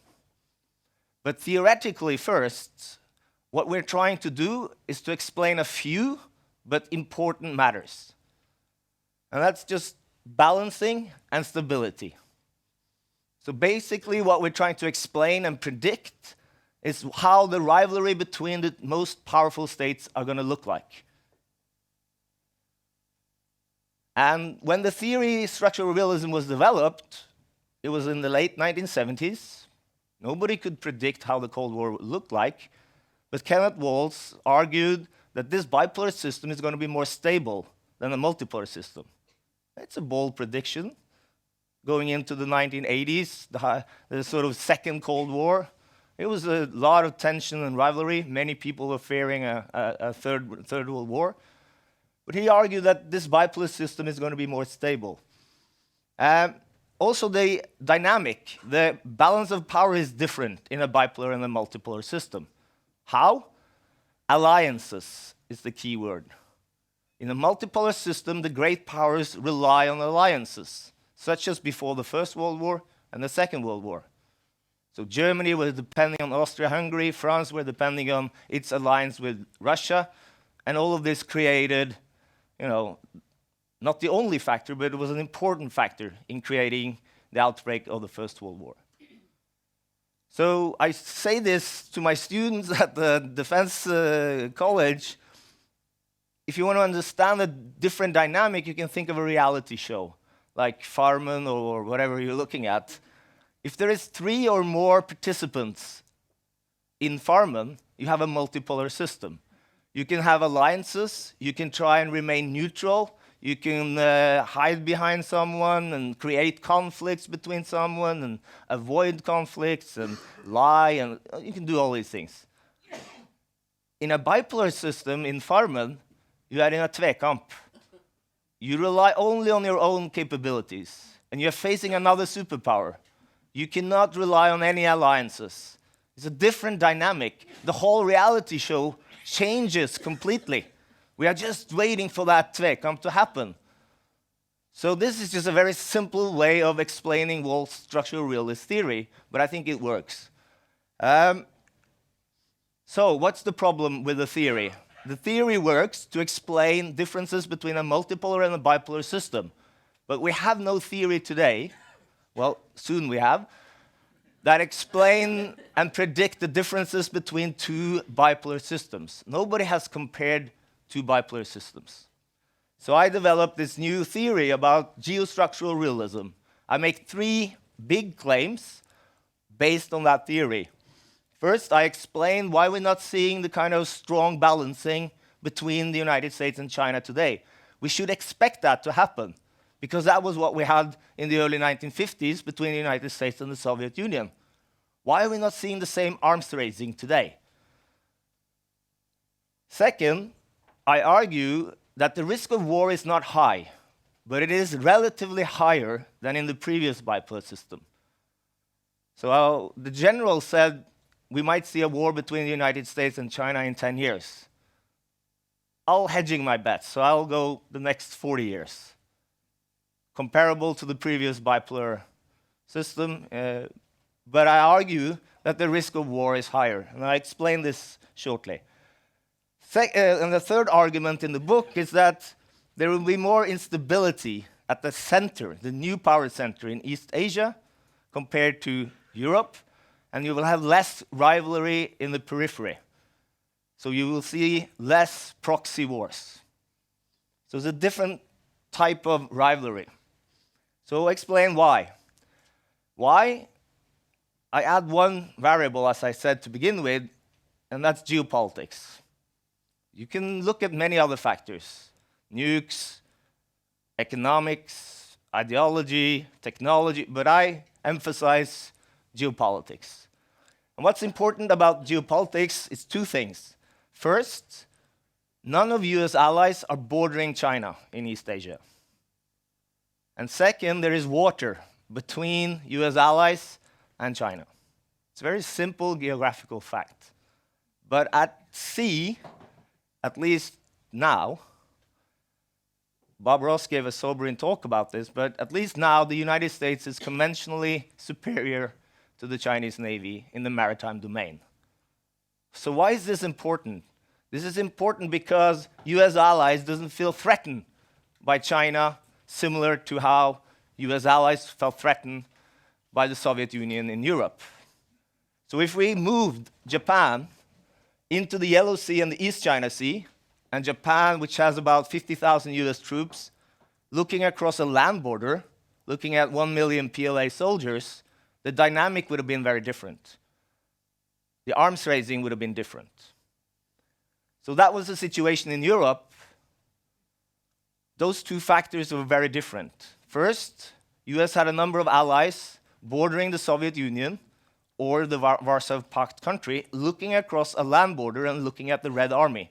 And the Red Army has shown during the Second World War that it was superior to US ground forces in Europe. And what was the response? Nuclear weapons. Massive retaliation, mutually assured destruction. And this situation created a lot of arms raising in Europe, but at the same time it created stability. The long peace. So you got stability, at least after the Hungarian uprising in '56, and the rivalry sort of started more out in Asia, Africa, Cuba, Latin America, and so forth. But Europe remained more or less stable for 40 years. How does it look like in East Asia? Well, it doesn't look like this. The East-West divide, the Berlin Wall, percentage agreements, buffer states, and so forth. It's more like this. The two superpowers are now confronting each other not on land, but out in the maritime domain. You have no East-West divide, you have no tripwires, you have no red lines. Nobody's saying here, but not further. If you move across this line, you risk a third world war with nuclear weapons. Nobody's saying that. We don't even know what the United States will do if China invades Taiwan. I think they will intervene, but we're not sure. They haven't said that if you invade Taiwan, we're going to nuke you. But they said that in Europe.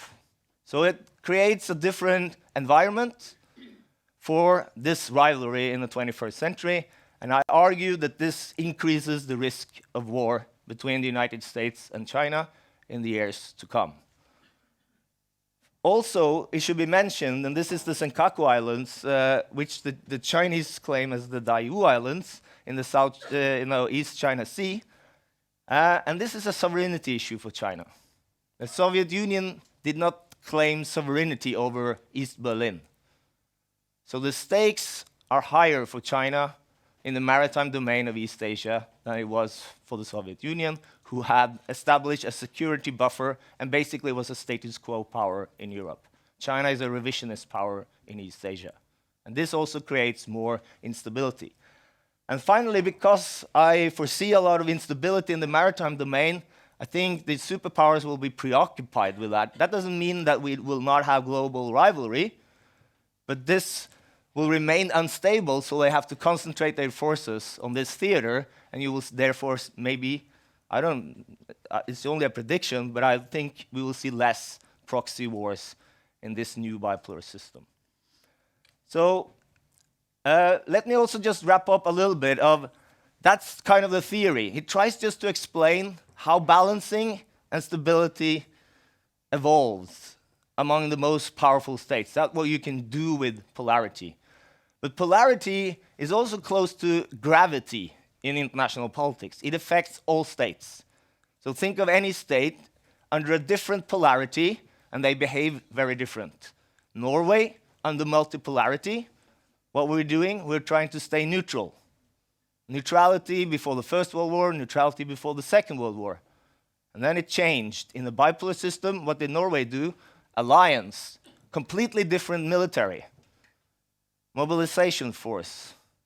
And then again, bipolarity ends, we get unipolarity for the last 30 years. Did that affect Norwegian's armed forces? Completely. All of a sudden, Norway started waging war in Libya, on the Balkans, in Afghanistan, military presence in Iraq. I mean, this was unthinkable in a bipolar system. So the unipolar system allows Norway to use its military power in different ways. It's a structural constraint that is changing. So a new bipolar system will again affect Norwegian armed forces, but of course in different ways. And it's hard to exactly predict how in the next decades. But this matters to anyone. Think about the UK, how different role in a multipolar, bipolar, unipolar system. So you can pick any states. And then we have the Cold War debate. So not many are arguing for bipolarity today. My book is the first book that brings this argument to the table. Developed as a monograph with a university press. But there is a debate now because many are seeing that the United States and China are becoming these two superpowers. So instantly, many are starting to talk about a new Cold War. And Melvin Leffler, a very distinguished Cold War historian, Oddar Novesa, another historian, Fareed Zakaria from CNN, all of them have published pieces. Zakaria and Vesta's pieces in Foreign Affairs, many of you have probably come across, saying this is no Cold War. And I agree, it's no Cold War. But at the same, because it's never, the Cold War was the characteristics of the bipolar system of the 20th century. The bipolar system in the 21st century will have new characteristics. It's not going to be Chinese characteristics. It's going to be new characteristics, shaped by the United States and China. So it's very important to keep that in mind, and it's very obvious to see that the economic interdependence is very different today. Ideological rivalry is different today. Technology is different today. Institutions are different today. And as I pointed out, geography and the role of nuclear weapons are also different today. So this is quite an easy argument to make, but I do think also at the same time, we should be more nuanced because we are seeing some developments that are resembling the patterns of behavior during the previous bipolar system, although it's not a Cold War. And what do I mean by that? Well, economic interdependence, well, we're here, talks about decoupling. I don't think it's going to be a complete decoupling, but things are changing. Looking at supply chain, trying to become more self-sufficient, so less interdependence between the two superpowers. Ideology, it's not the same, of course not. China is not trying to export its ideology like the Soviet Union tried to convince a number of countries to become communists. It's very, very different. But at the same time, there is a fundamental ideological conflict between the United States and China over governance, over values, over freedom of speech, and so forth. So you see an increasing tension in ideology. Institutions, well, it's different again. But you do see some polarization within institutions. Are you with the Chinese camp or the US camp? And you will see more of this, I expect, in the years to come. Finally, on implications for Norway. So I mostly focus on this part, which is what we can call indirect effects on Norway. So this is how, this is in Norwegian, so yeah. But this is how the power shift from unipolarity to bipolarity, the new distributional capabilities are shaping sort of geopolitics and also a new polarity. So then we start talking, how does that affect Norway? Well, Norway has its core interest in sustaining its alliance with the United States and NATO. Russia is Norway's main security challenge. EU is Norway's most important economic market. This will remain. But the point is that the rivalry between the United States and China, it will affect how Norway will manage its relationship with Russia in the next 10, 20 years.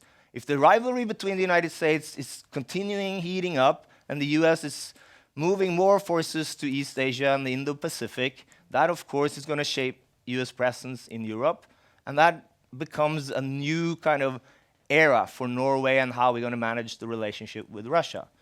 It also might affect Norway's relationship with Europe. Maybe we will have a new EU debate and EU referendum in Norway, who knows? But these things are shaping it. And then, of course, directly, China is impacting Norway on a number of areas. And I'm just throwing this up there, and you can go into whatever you want. This is something for the politician to follow up. Finally, I have this quote, which I found in Tor Egil Føland's master dissertation from 1986. So this is Foreign Minister Halvor Lange. He's giving this talk in Norway's Military Society, 19th of April, 1948. And this is in Norwegian, so my translation might not be exactly the same, but this, to me, is striking. This is a foreign minister, highly respected. He was the foreign minister in Norway from 1946 to 1965, almost 20 years. He gave this speech in 48. This is way after Winston Churchill gave the Iron Curtain talk. So he predicts that Norway can have the cake and eat it too. Very similar to the debate we're having today, that we can sustain and even improve and build cooperation with China, but at the same time have a close security partnership with the United States. I'm not saying we're going to have a new Cold War. I'm just saying that this is going to be very difficult. Because what happened here is the COCOMs, the Coordinating Committee for Multilateral Export Controls. There was no trade between Norway and the Soviet Union or the Eastern European countries during the Cold War. Even though the foreign minister in 1948 were thinking along these terms, we can sustain our relationship with the Eastern Bloc at the same time as this rivalry is heating up. Maybe this new bipolar system will be different, but I think it's going to be very difficult to have the cake and eat it too. And this kind of systemic pressure from bipolarity compels Norway to choose sides. Of course, we don't want to choose sides, but I think it will be very difficult to maneuver between these two new superpowers. So I'll stop there. Thank you.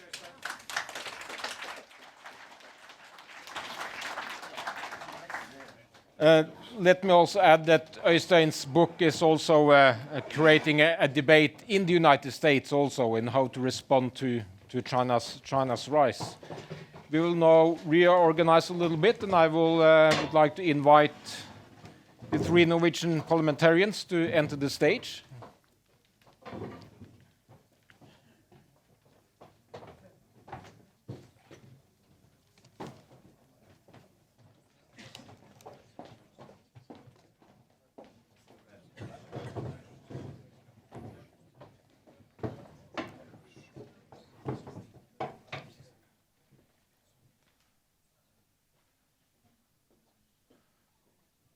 As you will notice, there are no female in the panel, and in Norway, gender balance is very important.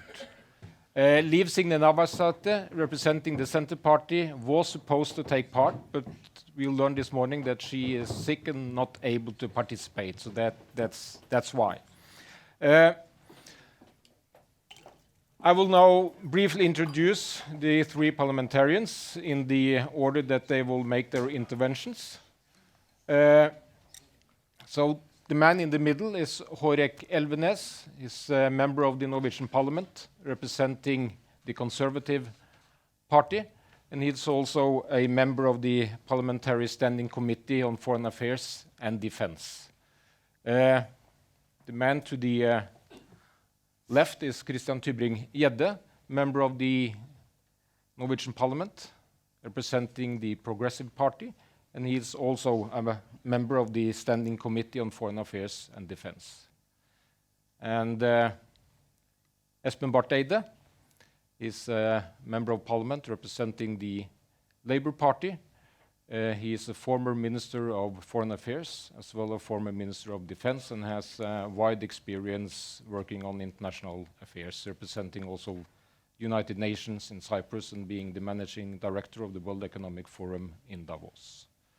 So I've given them about 5 minutes to make their interventions, and after that we'll have a few questions and discussions up here, and then we will try to engage with you as much as possible.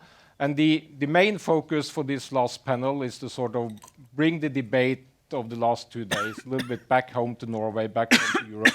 What does this all mean for Norwegian security and European security? So please, Borek Elvenes, the floor is yours.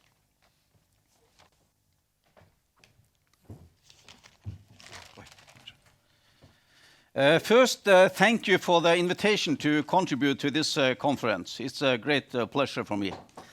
A common opinion in Norway has been that China is too far to be a threat to Norway economic, foreign and security in policy interest. This is no longer a case. Norwegian policymakers acknowledge that China rises a global superpower, present Norway with new challenger. However, transforming this strategic thinking into practice is not a simple task. Concern about China ownership of critical infrastructure are not unfounded. We are learning that China flag often following commercial interest. China dependence on mineral, metals, and especially energy will continue to deepen. For instance, in recent years, Copenhagen intervention has been instrumental in stopping the Chinese company from buying a formal naval Danish base and Chinese bid to build 2 new airports in Greenland. The Norwegian government has as well rejected a Chinese bid to buy land on Svalbard. Russia is a growing strategic partner of China. China has already conducted joint naval exercises with Russia in the Mediterranean and Baltic Seas. As NATO Secretary General Jens Stoltenberg commented, the alliance interest in China is not about moving NATO to the Pacific, but about responding to the fact that China is coming closer to us. The release of the China Arctic policy in 2008 underscored the Beijing's growing engagement in Arctic affairs. Beijing's position on international law in Arctic stands in opposition to how it handled the South China territorial claims. Despite having no claims to sovereignty in the region, China Arctic policy means China is a near Arctic state and an important stakeholder in Arctic affairs, with rights over sea routes and self-declared safeguard security and stability. The Chinese Navy intends to expand its global presence alongside the Chinese Global Connection Initiative, the Belt and Road, in which the Arctic region included a polar silk road.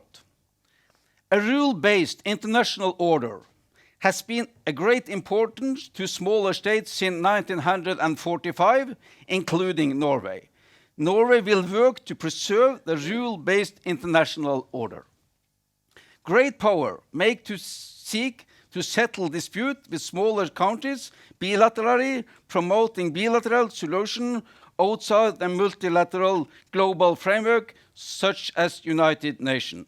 This development could undermine the rule-based international order. The Norwegian intelligence service described Russia and China as the greatest security challenges to Norway. Closer China-Russian ties may lead to Chinese military activity in high north, as described by the Norwegian intelligence service. Russian-Chinese military cooperation expand at the same time as United States, but refocus towards Asia and Pacific. This is a new situation that affected Norway. To be NATO in North is Norway's role and it's a role which is growing more and more important.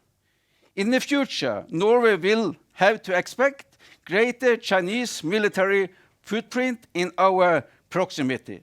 As Admiral Brun-Hansen said, the degree of Chinese activity in North depends on how Russia will allow China to be in this area. Norway must continue its military presence in the high north, as we have done the last 70 years. This is our best contribution to low tension in the north and preventing conflict between great powers in this area. Norway has a legitimate role in the area in the Arctic, as an Arctic nation. Norwegian and Norway presence in the north must be visible and predictable to ensure low tension. Low tension in the high north is a key important to Norwegian security. Thank you. Thank you. Christian Tybring-Gjedde, please.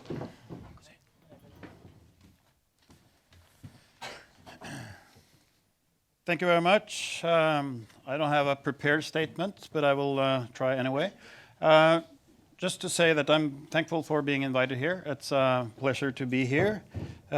Just to say that I'm also the head of the Norwegian delegation to the NATO Parliamentary Assembly. And by coincidence, I'm also the rapporteur for my committee. And I will present a paper on NATO-China relations, going to China in April to learn something, and then to present that for the committee. So this arrangement should be, this meeting should be in 3 months instead of now. So I'll probably be a little wiser then. I will start by saying that some reflections, some philosophical reflections. What does it mean to win a war? Would the world be a better place if someone wins a war? What will happen if China should win a war? As Tunsjø was saying, that it's the bipolar system, but if China wins a war, how would the world look like? What kind of system would China enforce on the rest of the world? Like the China system that we have today?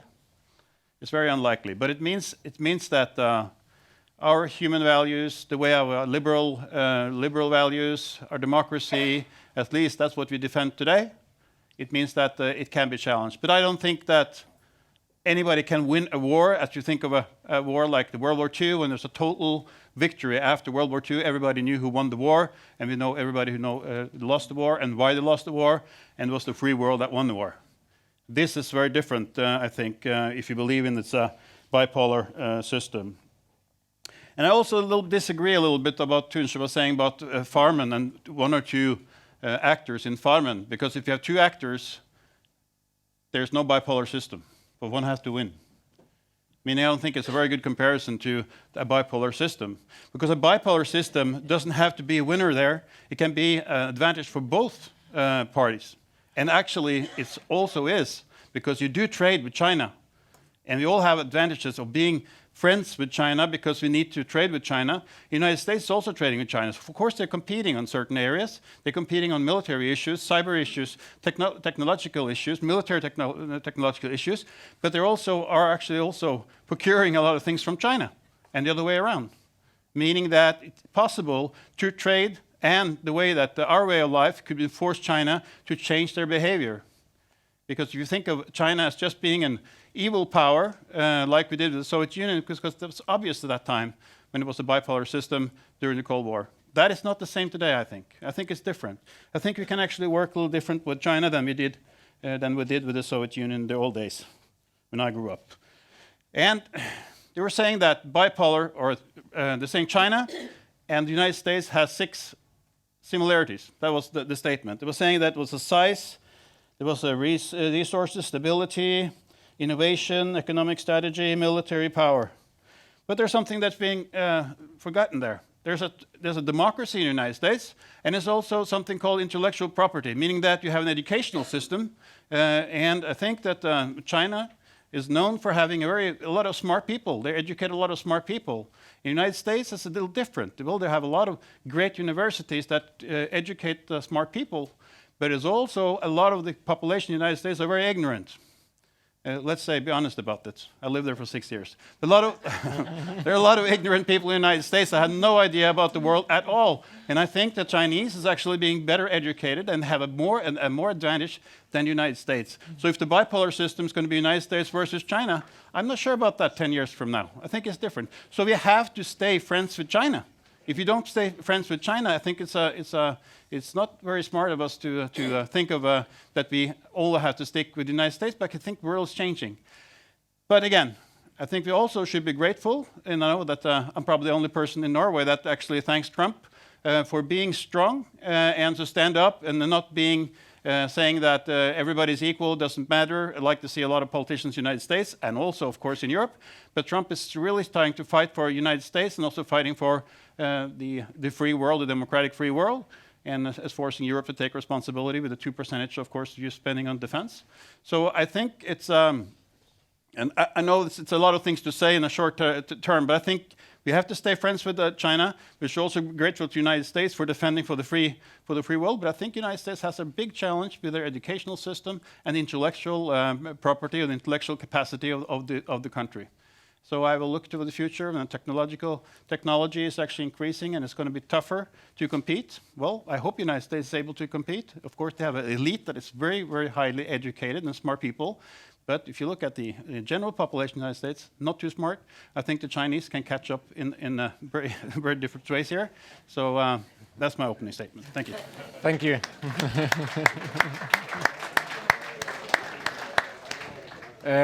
Espen Barth Eide, please.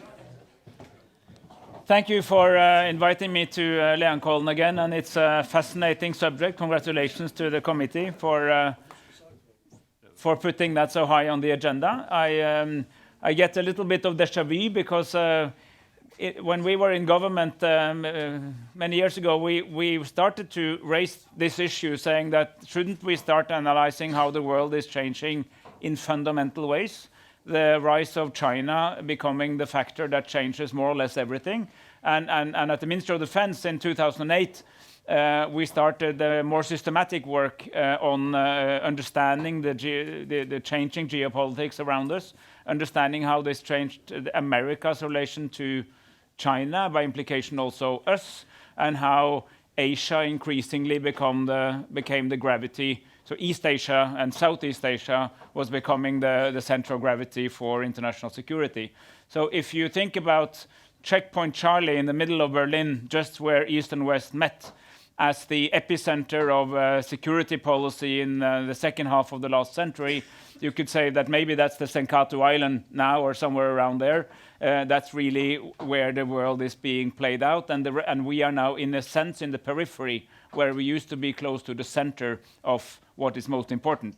That does not mean that we should put all our efforts on dealing with Asia, in no way. But it means that we need to understand the predominance of this theme for all the key players. And that's what Øystein does so well in explaining, and I fundamentally agree with his theoretical approach to this, and also with the policy advice what to think about. And it's not a new idea, we've had it for a while. When we started talking about this in NATO, in the final years of the last decade, so 2008 to 2010, there was very little response. NATO was predominantly preoccupied with two things. The number one was Afghanistan and neighborhood, asymmetric operations in faraway places, important enough but rather unrelated to this big power game, or Russia, which was slowly growing in attention, particularly among the new member states, but this picture was much less focused. Now it's the name of the game. If you go to Washington, I think others have mentioned it, but I do go to Washington quite often, and fundamentally in Washington they speak about two themes. Theme number one is Trump, and then that takes 60% of the time, and whatever is left is about China, and fundamentally with a skeptical approach. The right and the left have slightly different entry points, but they both have a worry about the rise of China, and we need, as allies of the US, to understand that. Not that we have to agree with it, I think we shouldn't, but we need to understand how important that is in US discourse. They hardly speak about anything else, frankly.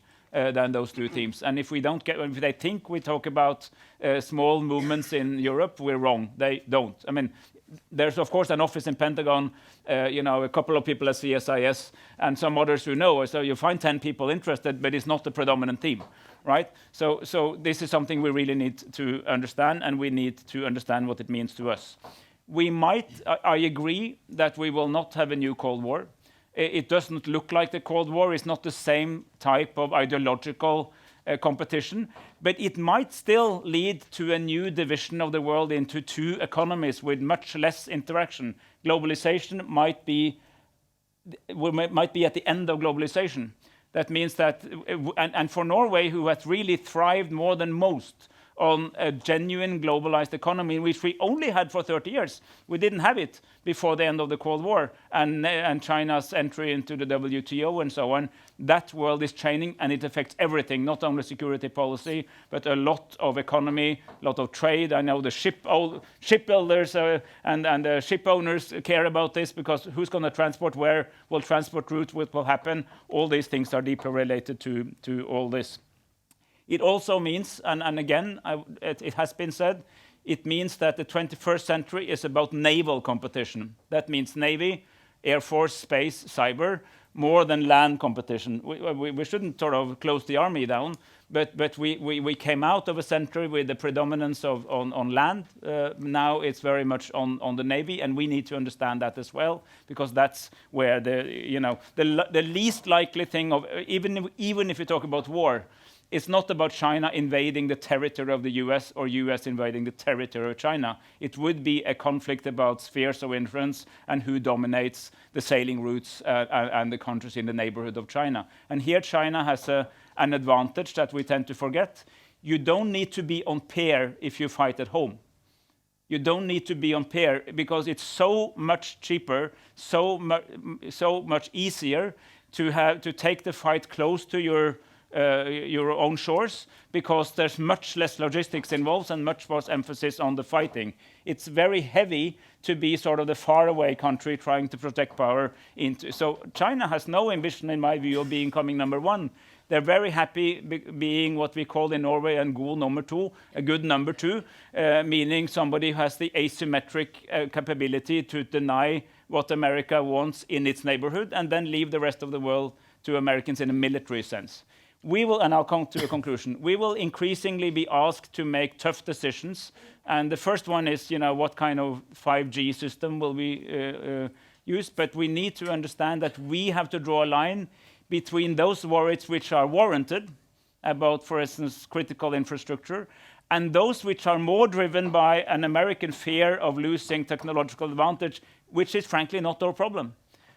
Right? I mean, so we have to distinguish between those two, because they will sound similar. But we need to find out, where do we agree?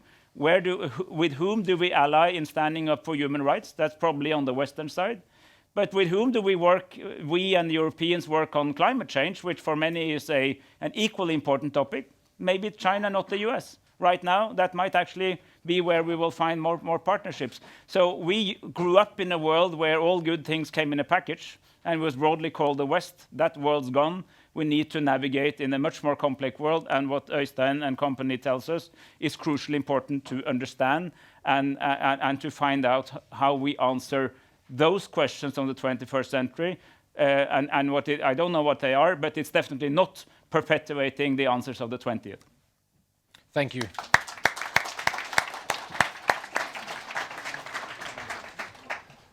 I have a couple of questions, two questions that I would like to challenge you, all four of you, on. And after that, I will open up for all of you to ask questions. So I have two questions for you. The first one is, it goes back a little bit to what Øystein Tunche said in his presentation, actually the last sentence he had on his slide. He foresee that other countries will be compelled to choose side between China and the United States. Yesterday, we heard the Norwegian foreign minister strongly emphasizing the need to protect our interests, but at the same time cooperate with China. And also, we heard this morning that the Norwegian Chief of Defense, Chief of the Armed Forces, the Admiral, stating that dialogue with China is still important. But will we be able to keep this? Will we be able, if the United States asks European countries, either you're with us or against us, facing China, how do we handle that on the European side without risking the transatlantic relationship? So that is the first question I would like to challenge you. So perhaps if you would like to respond in the same order as you made your interventions, and then Øystein at the last to reply. Yeah, please. The relation to China has been complicated, and it's a kind of dualism. We shouldn't be naive. I observed that Professor Tunsjø said that China wouldn't expand their and spread their values and their way to go their country, like the communism. I'm not sure about that. We see China operate in so many dimensions, from the big macro to the micro perspective. Let me take an example. For 2 weeks ago, a Chinese ski team was in Morocco. And during that training period, one of the ski instructors entered the local library and talked to the women working in this library, please remove some of this book about China. One of that book consider the Falun Gong movement. What's the rationale and what's the motivation for China to behave in that manner? Could this be a consequence of the new national intelligence law in China, where every citizen in China are obliged to protect Chinese interests inside China and abroad? I think we have to release that China's interest is to protect their citizens in China and outside China, their commercial interests, their investments, and their trade routes. We had to remember that 5.5 million Chinese people work abroad in Chinese companies, and 60 million Chinese tourists are traveling around the world. The Chinese authorities have to protect these people. Many of these 5.5 million people work in country where the safety is so and so, and there could be a risk of a political takeover, and they have to evacuate these people. So China is everywhere with different vehicles, and we should have a dialogue with China, but we should also stand up for our own interest and strengthen our connection with our key allies, which United States and some of the main countries in NATO. I have been in China together with the Standing Committee of Foreign and Defense, and my conclusion, my personal conclusion after this visit was that the Chinese authorities are soft in their form, but they are very, very strategic focused. Thank you. Christian Tybring-Gjedde. Yeah, you may call me naive, and that's fine. Not you. All of us. Yeah. But first of all, I believe in trade, and I believe that that both the United States and China has a big advantage in having trade relationships. And also, we're talking about the EU as being our Norwegian biggest market. I would like to challenge that a little bit with the UK, US, and China. In the future, that may not be the biggest market, but that's besides the point. But I think right now, if the trade between US and China stopped tomorrow, I think both nations would lose a lot of standard of living and go down and decrease. So I don't think, and you can tell that on the surface, Horek, and of course you have challenges on other issues, on technology issues and so on, and cyber technology and so on. But I don't think anyone is actually better off winning this bipolar war. I don't think so. It's because we were fighting an ideological war during the Cold War, and we won it, thank God. But now I think it's different, and I don't think that the other question was about their neighbors. If the neighbors have to choose sides for what? I mean, choose sides of being indoctrinated into a Chinese system with no liberal values, no human rights, and is that what you're saying, that they have to choose between that or a free world with the United States? And I don't think that's not going to be like that, because then you're talking about geography. You're talking about influence in geographical terms. I think it's going to be influence in all other terms than geography. And that is also what Tunche was saying. I think it's the other way of influencing the world. So I'm a little more optimistic. I hope that China is a little smarter than the Soviet Union. I think that actually you can work together, even though they are behaving aggressively in the north. I know that, and in the 5G and so on. But anyway, I hope that they also would like to have greater standard of living, like the United States, like Norway. And if we all lose, it's not a good solution. So I hope that that we all can win. Yeah, I actually do agree with Christian on this, his main message now, because it's clear to me that the number one concern of the Chinese leadership is the continuity of China and continuity of the party leadership in China, and the sort of continued relations that provide for development in China. And that at times, seen from China, requires making clear where you stand on several international issues in the neighborhood, and that might be uncomfortable for people around.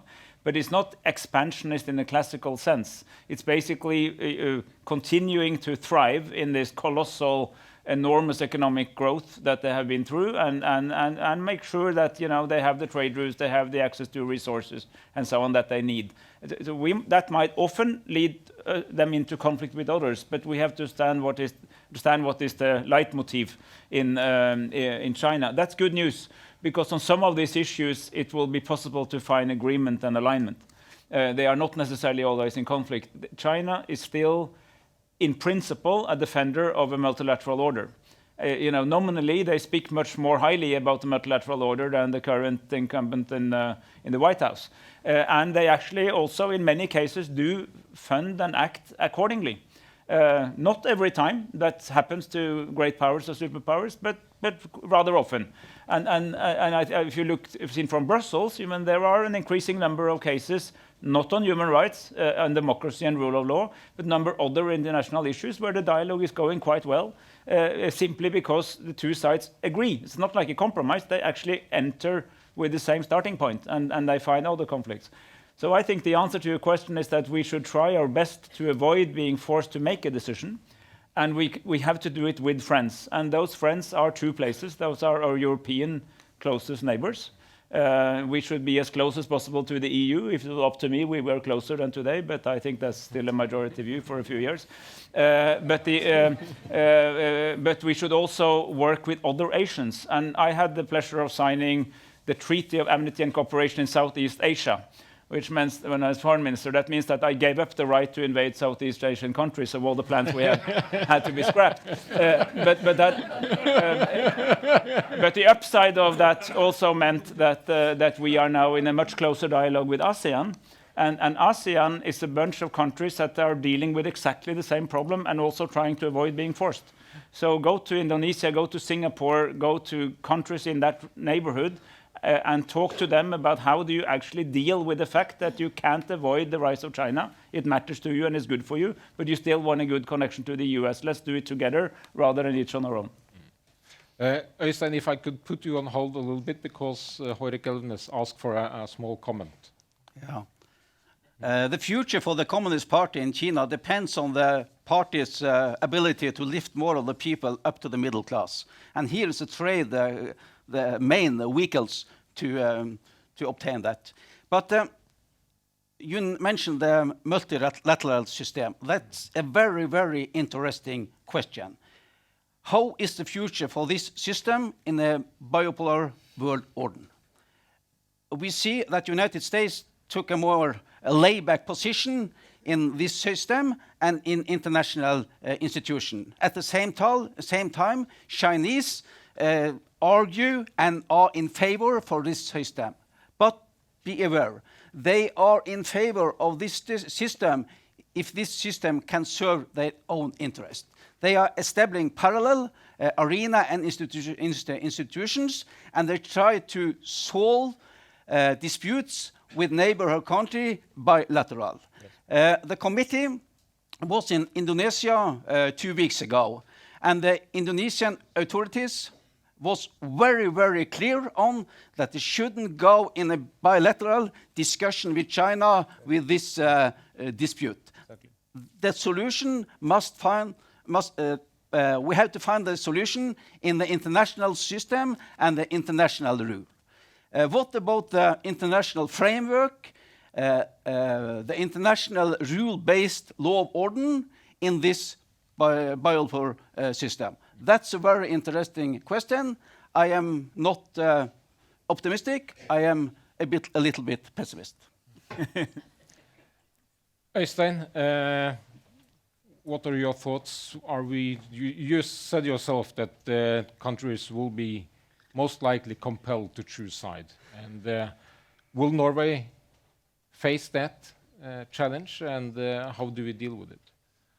I think Norway has already chosen sides. So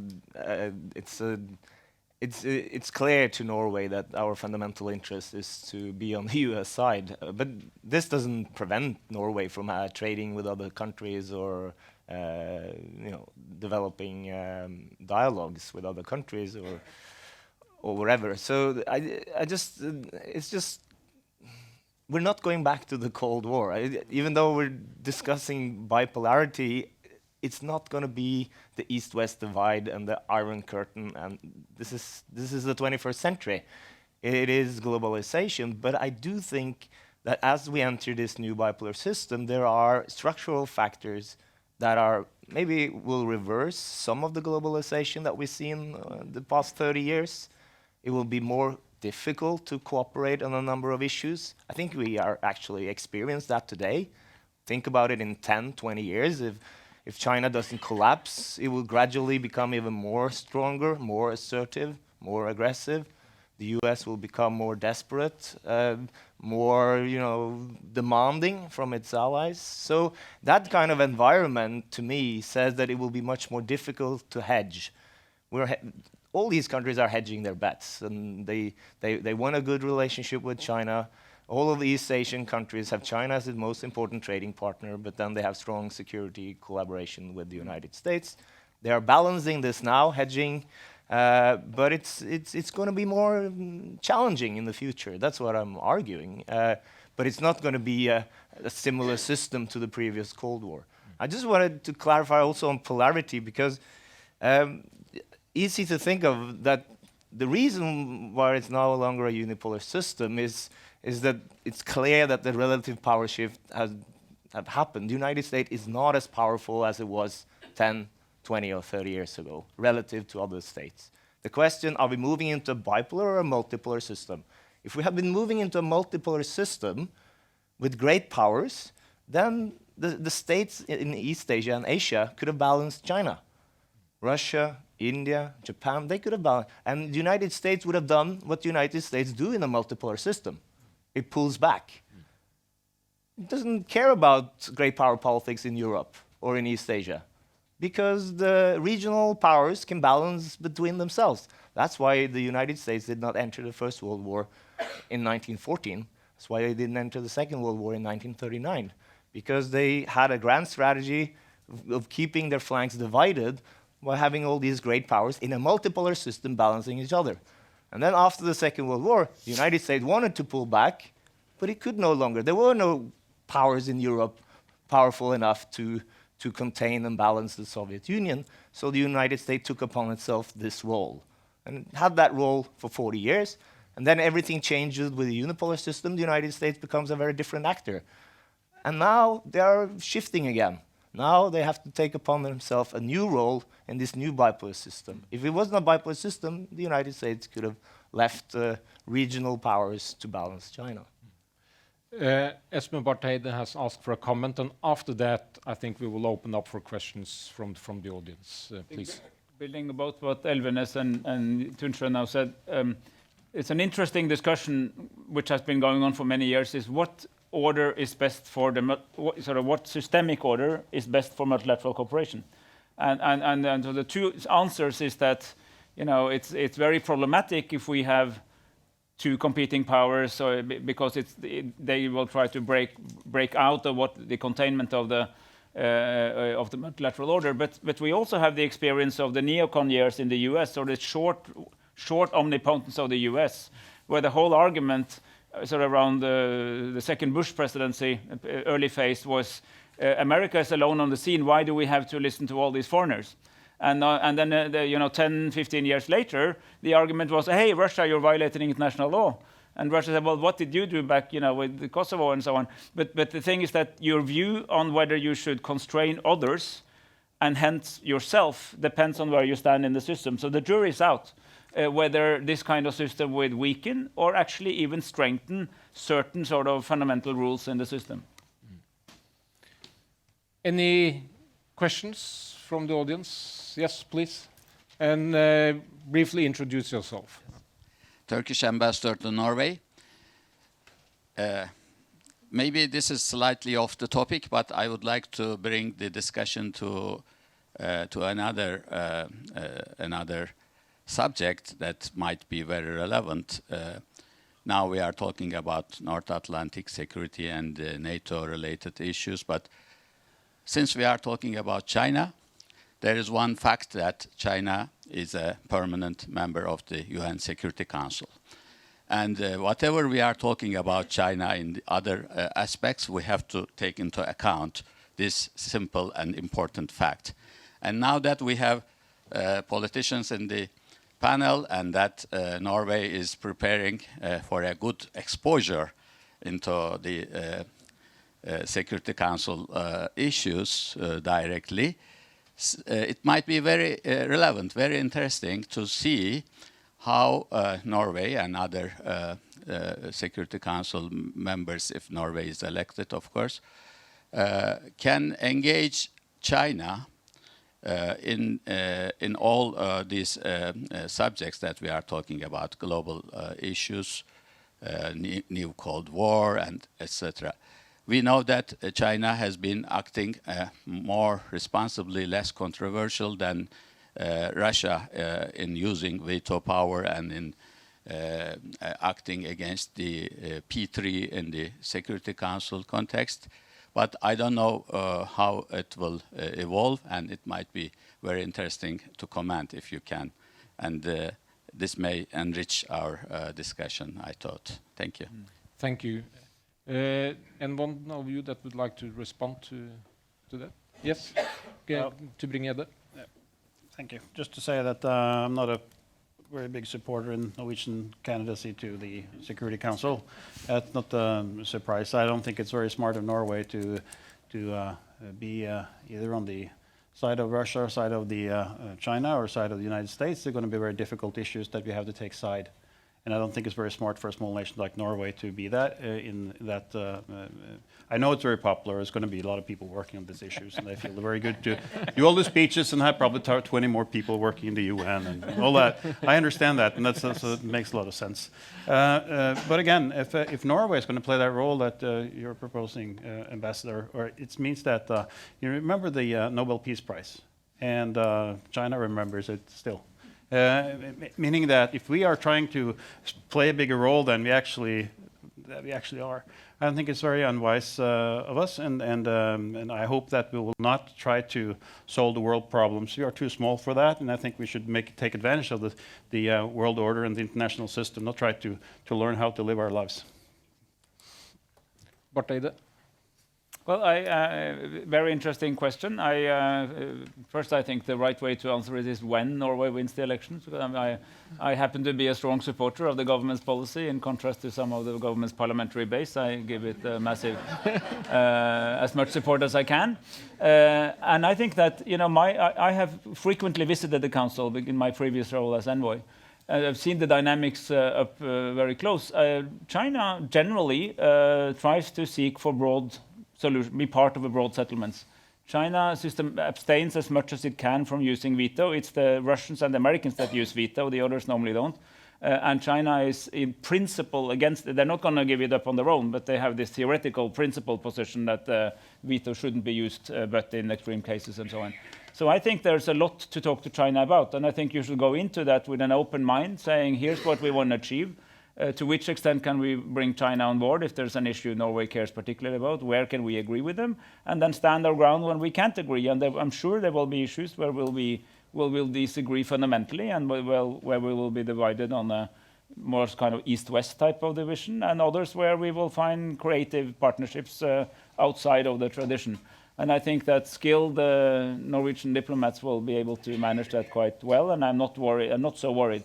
I mean, it is true that you are more exposed when you're in the council because, of course, the people who were there when the Iraq vote happened and so on, they will also remember it, whatever they voted. They do remember that for the rest of their lives. So there are these situations. But I strongly believe that you should take your turn at the wheel, and it's Norway's time to play that role and to stand our ground. Briefly from Elvenes, and then we have 2 more questions. Perhaps not a surprise, but I am on the opposite side of my colleague Tybring-Gjedde. Høyre is in favor that Norway are seeking a seat in the United Nations Secret Council because Norway is a small state. Our freedom depend on international law, international rule-based order. And this rule-based order is the first line protection for Norway. Disappear this, it could be a chaos. And we see in the South China Sea that the Chinese doesn't respect the law of sea. And what will be the consequence in the Barents Sea, in the Arctic, if this Chinese attitude will be implemented there? So in this situation with bipolar world order, I think it's very, very important to strengthen United States, not United States, United States too perhaps, but United Nations, which had a key role in the world rule-based order. Thank you. The organizer has asked for the word, so please, Kate. Okay, thank you. Just a question for the panel. I think it seems to forget that China is an authoritarian state. Talking about that China likes the multilateral order and that we can cooperate with China in all the bodies of the UN and other multilateral orders, institutions, we seem to forget that China is very eager of going into these institutions, and they are redefining the value and also to a certain extent how you are cooperating in small committees in the UN and in other institutions. How are we going to, how is our resilience both when it comes to our own states, but also in the multilateral system that we created after the Second World War, because they are going into this system. We will take 1 more question before we open up for a response from the panel. Please. Thank you. Everybody hear me? Yes. Okay. My name is Odd Gunnar Skagestad, and I'm very happy to hear that Christian Tybring-Gjedde does not support, or is not a great supporter of Norwegian membership in the UN Security Council, which is a view that I share. I also share his view that we have to stay friendly with China. It's a beautiful thought, but sometimes friendship comes with a caveat, cost. And the cost, as we all know, is actually expressed in a document which most of you know, issued on the 16th of December 2016. It's a document with a rather dubious form or dubious status and also dubious content. With regard to the status, it's not a treaty, which means that there was no need for ratification, and it has never been ratified, of course, which also means that it's non-binding. And with regard to the content, I think it's well known that it's rather, it's rather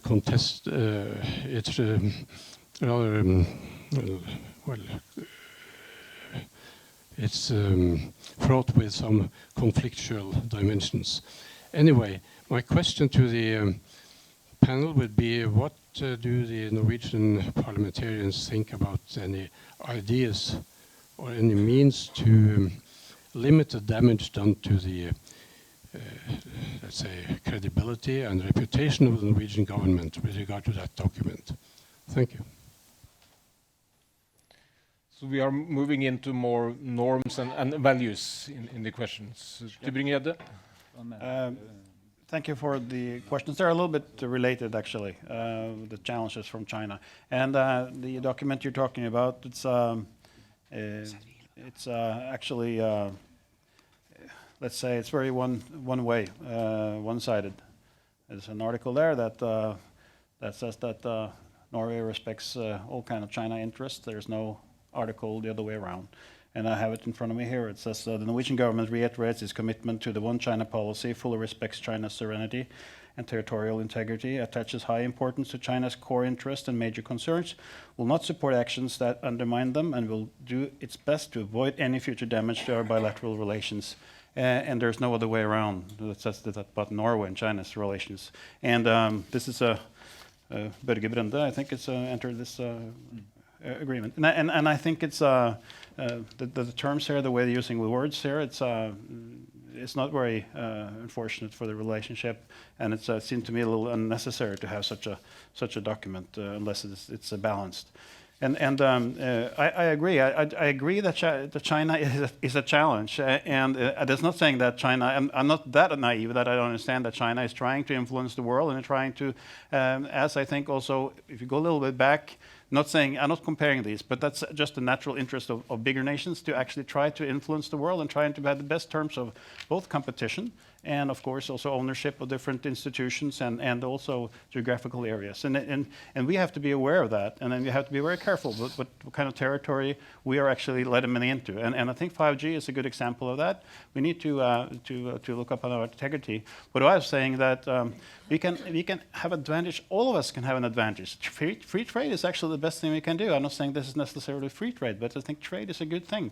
And if you look at this, the wealth of Norway, it's also based on free trade and a trade through history. And I hope that China basically is interesting to have a higher standard of living and actually developing its country in all ways of infrastructure and so on. And hopefully, I don't think Chinese are evil people. I think they actually will try to have a better country for themselves and their citizens. I don't like the totalitarian regime. I don't like their anti-democracy. I don't like all the ways they're running their own country. But it's also one other thing that about China that we should be careful about, or we should be aware of. They have a very homogeneous society, meaning that there are very less immigration, and the countries of United States and Europe is changing fast. And that is also another issue that we have to think about. We're looking at Norway and the other nations in Europe like they've been since World War II. No, they're actually changing pretty fast. And also the United States are changing pretty fast, meaning this is changing the population. That will have a consequence. I don't know what kind of consequence, but it will have a consequence for the relationships. Any of the other members of the panel that would like to respond to Øystein? Yes. So, since I'm not politicians, I'm not going to answer the UN Security Council. I can sort of drop out of that. But I just want to follow up on what Christian Tybring-Gjedde is saying here. Listening to what you say, being critical about this document, you say you want to trade with China, but this was necessary to trade with China. I mean, it's just, I actually read it with more ambiguity, and I think basically what Norway signed up to here is what any country who has diplomatic relations with China would sign up to. You have to agree to the One China principle, you have to respect China's sovereignty and territorial integrity, and then you have the phrase about China's core interest, and you can say, like, it's up for interpretation. You can say that's core interest is about Tibet and Xinjiang, but it's not about the South China Sea. That's contested. So I think, but the more fundamental thing is that you are promoting, and I agree, we should cooperate with China, and we should try to maintain cooperation with China, but it's becoming difficult, and this particular agreement just illustrates how difficult it is to have a cooperation with an authoritarian state. And I think we are underestimating the direction that we are heading on ideology, on norms and values. Because China used to have a non-interference policy. It's no longer abiding by non-interference. Clearly, China is interfering in a number of countries overseas. So they are shifting. Do you think they will interfere less in 10 years or 20 years as they become more powerful? I think they will increase their interference.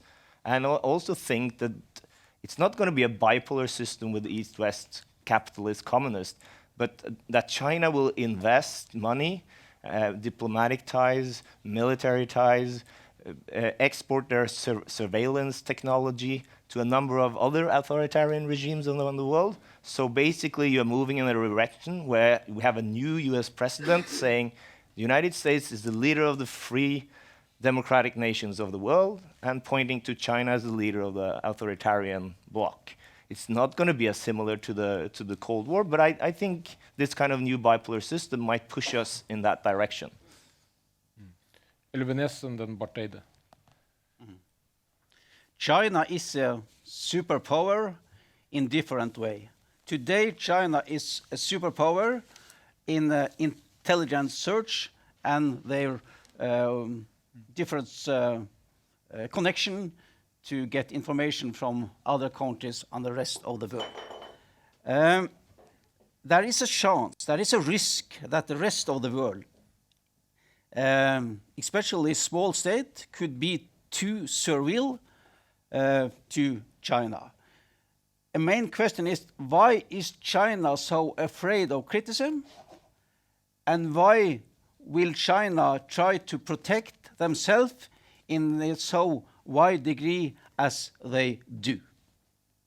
The defense strength of China is very, very strong. Currently, 9 destroyers is under construction for the China Navy. That is 50% more than the number of destroyers in the UK.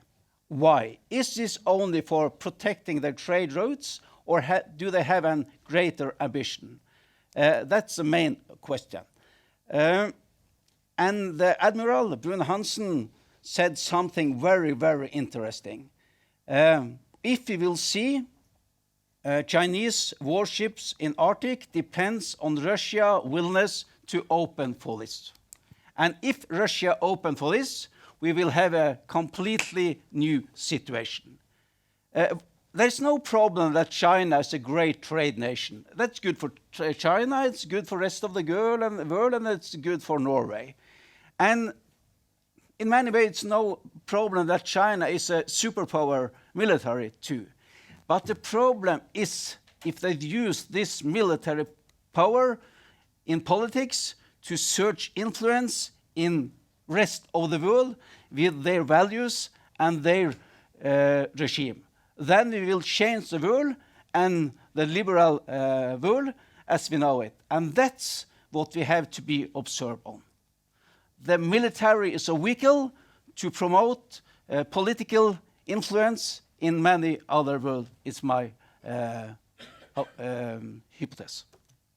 Barth Eide. Yes, but because I think China's promotion of power is more on the soft power side.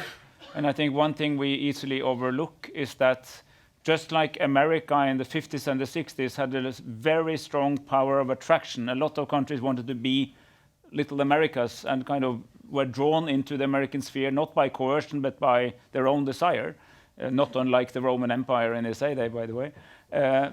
China is now quite attractive, seen from Africa, Latin America, and other Asian countries. It provides system stability. It provides more happy people with a more wealthy. It gives you money without sending you to democracy and gender awareness course before you get them, and they actually deliver. And actually, I've seen this out in the world. China doesn't look bad from many countries in the world who would happily join the China sphere. Before they right, so that's also part of China's projection of power. Plus, of course, hard power military indeed. Arctic, let's not confuse the South China Sea with the Arctic. everyone, including China, has actually formally, legally stated that they fully respect the Law of the Seas Convention and its application for the Arctic. They signed that when they joined as observers to the Arctic Council, and that was also their pre-held position.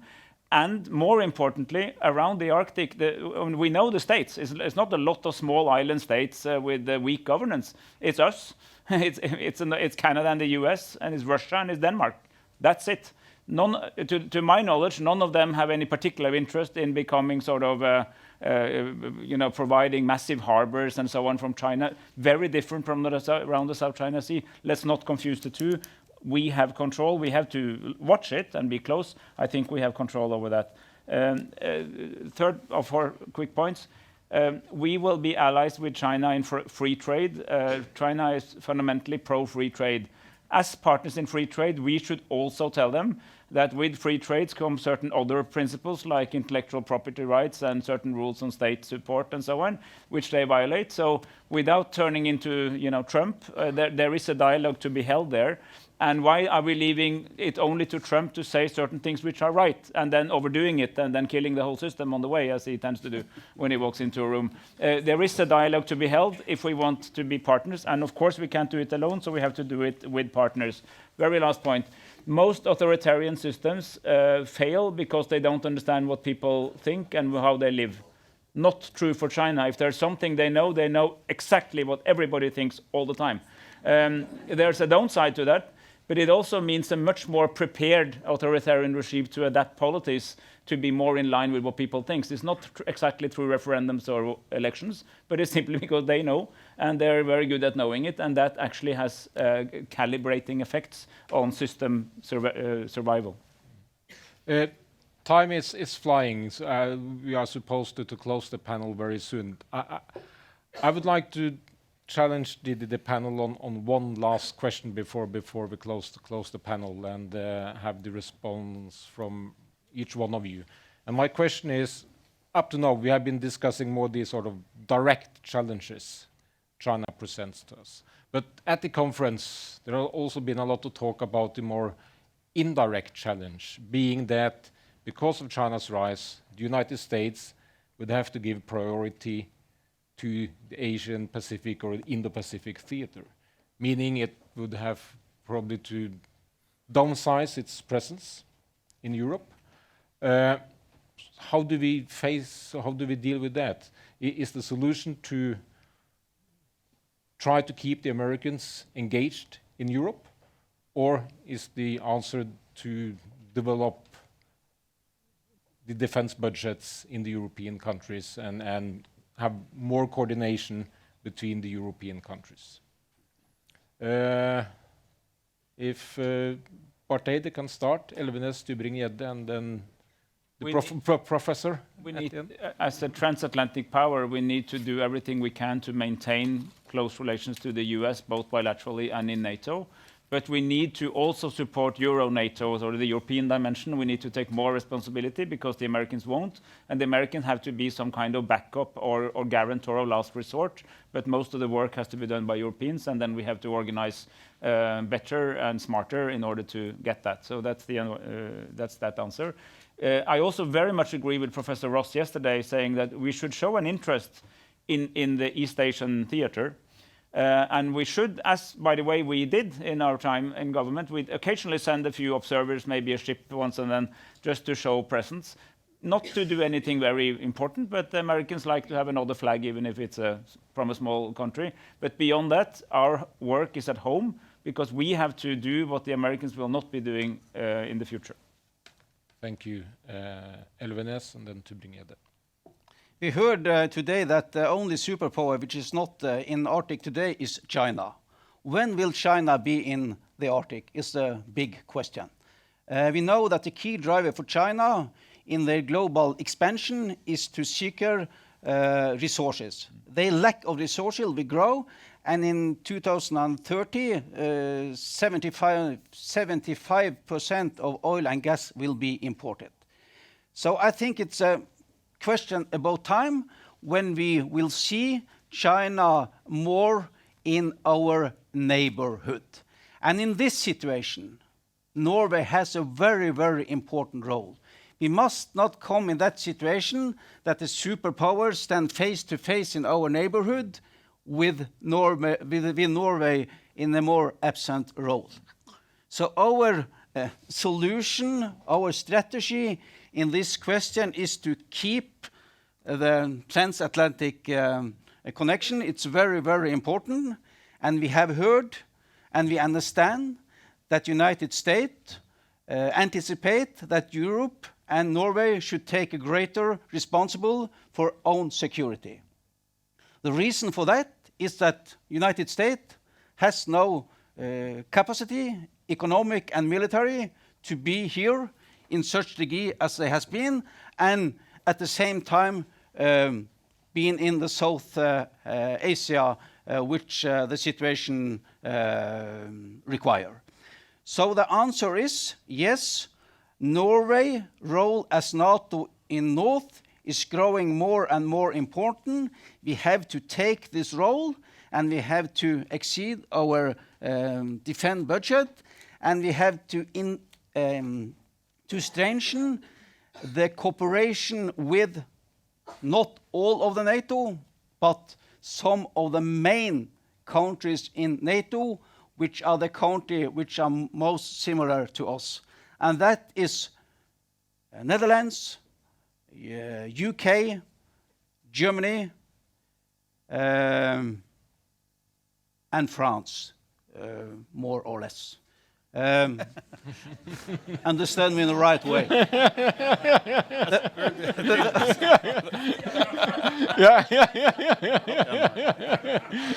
The problem, excuse me, the problem now is that NATO is... The rest of you can leave the room. And we have to talk, take a talk after. But the problem now is that NATO is so big, it consists of 29 member states, and to have a common opinion what the main threat to NATO is difficult.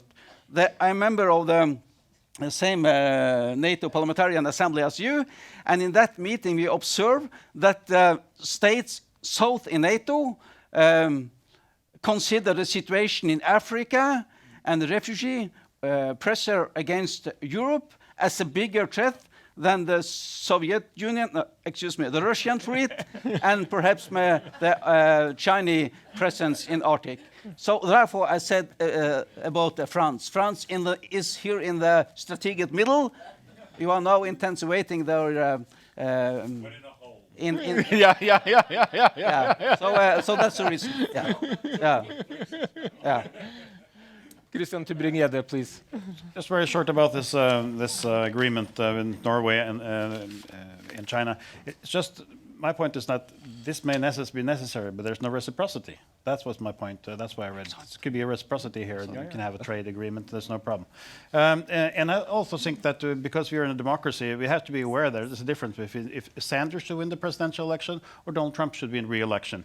And we have to be aware there is very different U.S. policy here. That's what the danger is about the democracy. It can be very different policies here. In China, it's the stability. So you know how it's going to be also tomorrow. I think you should be aware of that. And another thing that we also should be aware of, we're talking about Article 5, and of course our attack on Afghanistan after 9/11. It was of course obvious an attack on the United States, but we are also expanding the idea of Article 5, and we're making all kinds of reasons for that, and it could be good reasons. But we have to be aware of that. How would we think if China was doing the same thing and putting their forces different places in the world and saying this is because we need to protect our territory? I think we should be very much aware of what we are doing ourselves before we actually are so sure about what everybody else is doing. And so I'm a little skeptical about the NATO missions everywhere, and also the newest attempt to get support France in Sahel region, which I don't think Norway belongs there at all. And I think we should be very careful of what we do. And I think everything should be done, of course, under the NATO umbrella. But there also we should discuss what we actually are doing outside our NATO territory. Thank you. Øystein, very brief. Yeah, so read my article from 2013. I participated in this conference because the interesting thing was many of the issues we discussed in this conference was discussed, I think it was 2013 or 14, but But this was just a few months before Russia went into Ukraine, and it was the backdrop for that was Hillary Clinton and Obama's pivot and rebalancing. And in NATO, many were thinking of what role should NATO play in East Asia. And I published an article. It was in this journal Survival, but it was basically an argument about division of labor. And I basically my conclusion is very much what Espen Barth Eide said here, that this is natural that the United States is shifting towards a rising China. It means that the United States, now the European states, has to take more responsibilities for their own security and defense, both in Europe and in the broader Mediterranean region, in the Gulf, MENAs, and these areas. So I think that is kind of, I would still go with that argument. Yeah. Thank you, Øystein. It's 5 minutes now until we are supposed to have lunch. So what I will do, I will just spend 30 seconds, 45 seconds to try to summarize the 2 days, and then I'll give, and then I give the floor to Kate. And after 45 seconds, my summary, we should give them a big hand. But I think time is running really fast. But I think the main takeaway actually for me from this conference is that the last few months I've been taking part in quite a few conferences in different European countries discussing China. There is a debate in all European countries as we speak about how to deal with China. This debate has been going on in the United States for a long time. It's new to Europe. It's an important debate. And European countries have still not made a decision how to deal with it. And for me, to listen to the foreign minister yesterday, the chief of defense this morning, and also actually the main message from all of you is that, yes, we should safeguard our interest, we should stand up to China, we should say no to China, but still we should cooperate with China, we should keep the dialogue. And I think this is actually a strong statement from Norway when it comes to how to deal with the challenge from China. So I'll stop there and leave the floor to you. Thank you very much. And a big hand to the politicians. A big hand to the...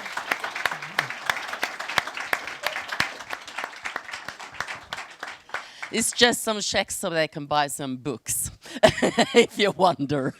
Thank you very much to the panel. I would just thank everybody for being with us these 2 days. I've learned a lot of got new perspectives on China, but also on our transatlantic security challenges, but also opportunities. I'm the leader of a small organization. We are just 3 people together with me. 3 people under 30 years. I would like them to come here, my wonderful crew.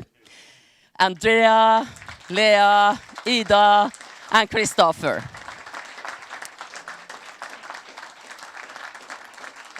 It's such a privilege to be the leader of this fantastic crew.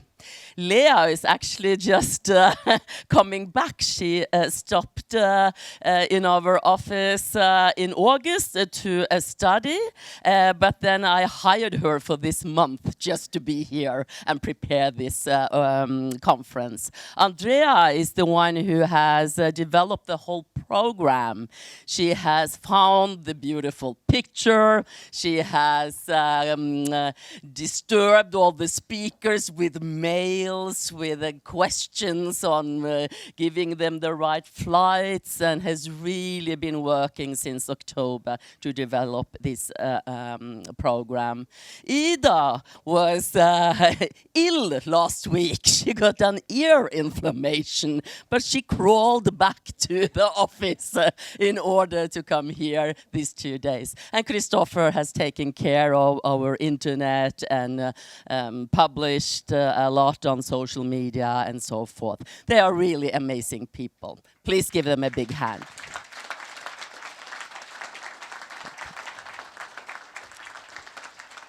Outside the door, we also have our volunteers. Could you please come here? 14 young men and women students who are members of our youth organization, YATA. Without them, it would have been impossible to arrange this conference. They have been here for 2 days. They have been on Gardermoen and picked up our speakers, checked them in at Bristol, and they have been here with us, taking care of that the speakers have water and everything else. I think they also deserve a big hand.